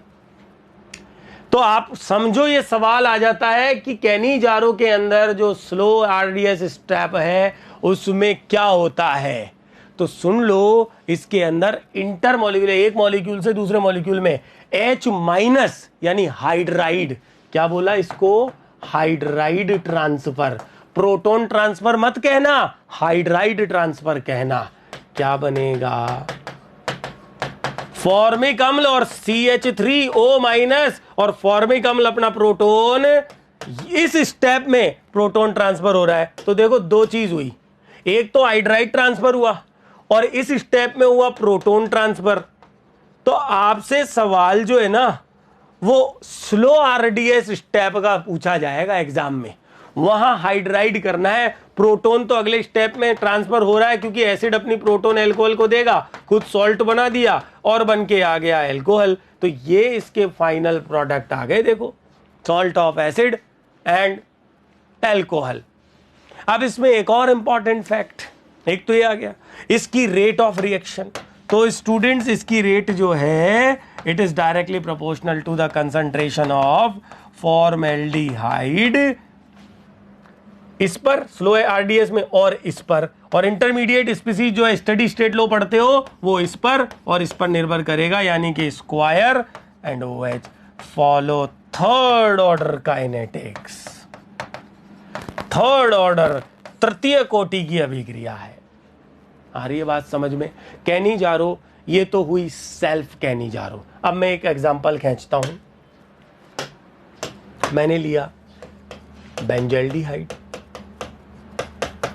बेंजल्डिहाइड पर मैंने डाल दिया स्ट्रॉन्ग एल्कली। मुझे दो मॉलिक्यूल लिखने की कोई आवश्यकता नहीं है, ये दो मॉलिक्यूल, इसमें डिस्प्रोपोर्शनेशन दो में ही होगा, एक कर भी नहीं सकता। और जब मैं कुछ नहीं लिख रहा हूं इसका मतलब एक इक्विवेलेंट, एक मोल, मतलब अवोगाद्रो नंबर के बराबर संख्या है 6.023 × 10⁻23। इतने तो असंख्य होते हैं भैया, गिन ही नहीं सकते। एक का रिडक्शन और दूसरे का ऑक्सीडेशन। यदि पोटेशियम लूंगा बेस में तो पोटेशियम का सॉल्ट आएगा। ये इसका नाम है बेंजाइल एल्कोहल और इसका नाम है सोडियम बेंजोएट। ये नाम बार बार बोले जा रहे हैं हम, क्या चक्कर है? अरे भैया नाम ही दे रहा है ऑप्शन में लिख के वो। कुछ स्टूडेंट तो मैदान से पहले ही बाहर हो जाते हैं नाम वाले सवालों में, वो तो मैदान छोड़ देते हैं नाम देखने के बाद। उनको नाम से स्ट्रक्चर ही मतलब उल्टा पता है नाम में क्या गड़बड़ होती है, नेगेटिव मार्किंग की तरफ बढ़ जाते हैं। तो वो तो मैदान से पहले ही भाग गए, हट गए, वो तो कंपटीशन में रहे ही नहीं भैया। नेगेटिव करने वाला स्टूडेंट मान के चलो आप, वो तो उल्टा जा रहा है, या तो वो सवाल को छोड़े, ऐसा कैंडिडेट हो।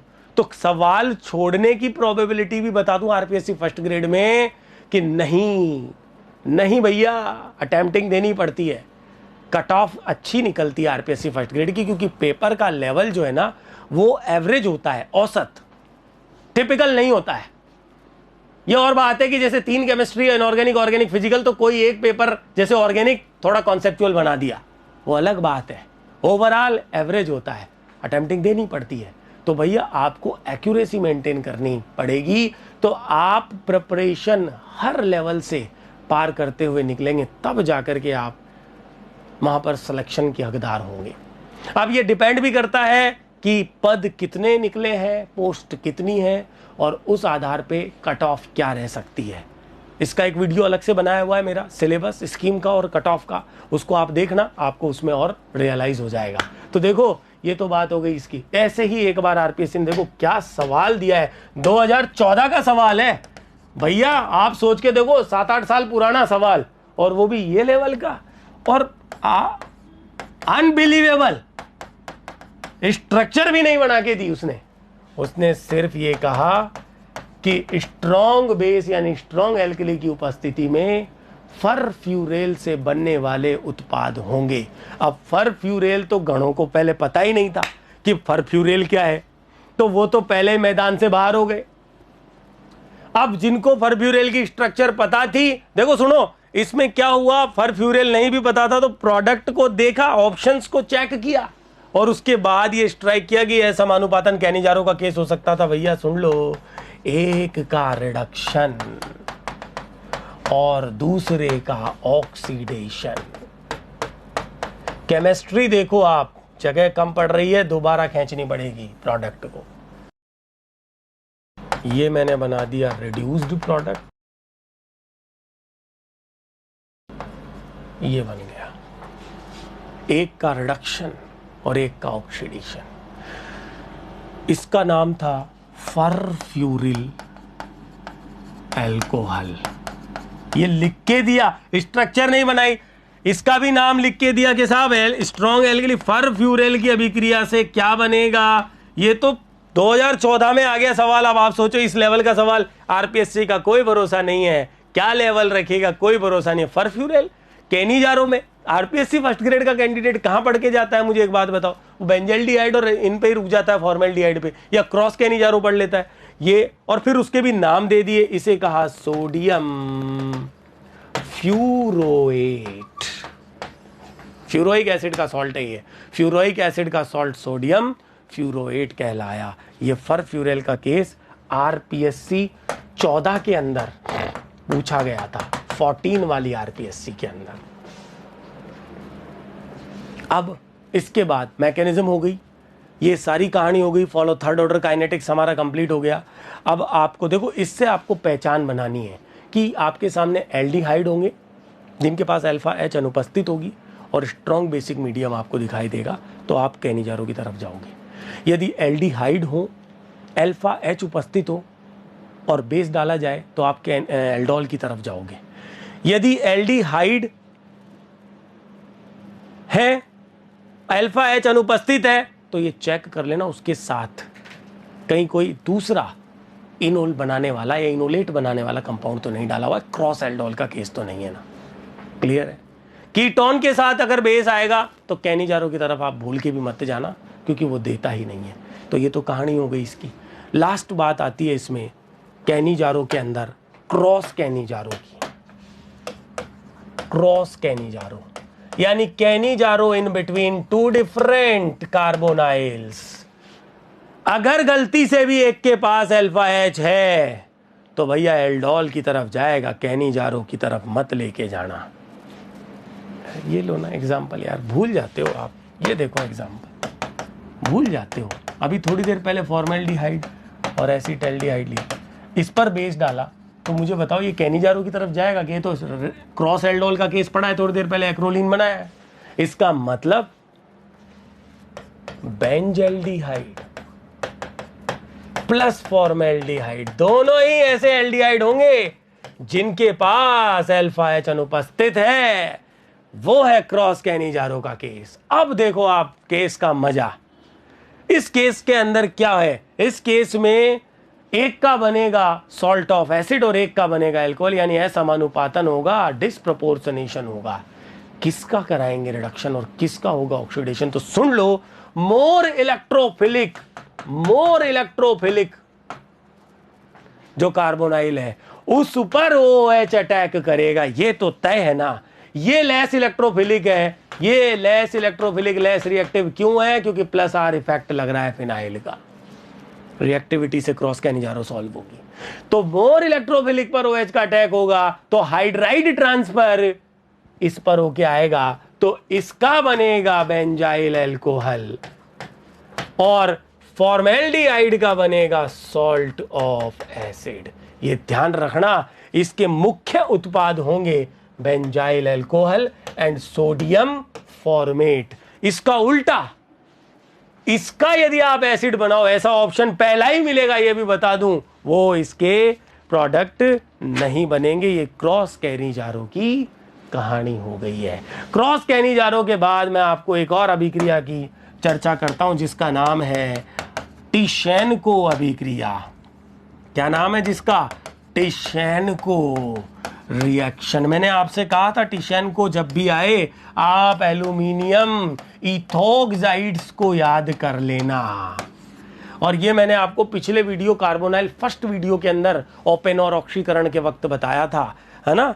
ओपन और ऑक्सीडेशन से हम बना रहे थे जब अल्कोहल के, तो वहाँ एल्यूमिनियम इथोक्साइड्स हमने टर्शरी ब्यूटोक्साइड लिए थे, यहाँ इथोक्साइड्स लेते हैं। सुन लो, पहली बात तो टिशेनको जो है वो कैनिजारो का अपवाद है, कैनिजारो का एक्सेप्शन है टिशेनको, क्योंकि मैं आपको बताऊं वो एल्डिहाइड्स जिनके पास अल्फा एच है वो कैनिजारो टाइप की अभिक्रिया करता है एल्यूमिनियम इथोक्साइड या एल्यूमिना की उपस्थिति में। यह पहचान है टिशेनको की।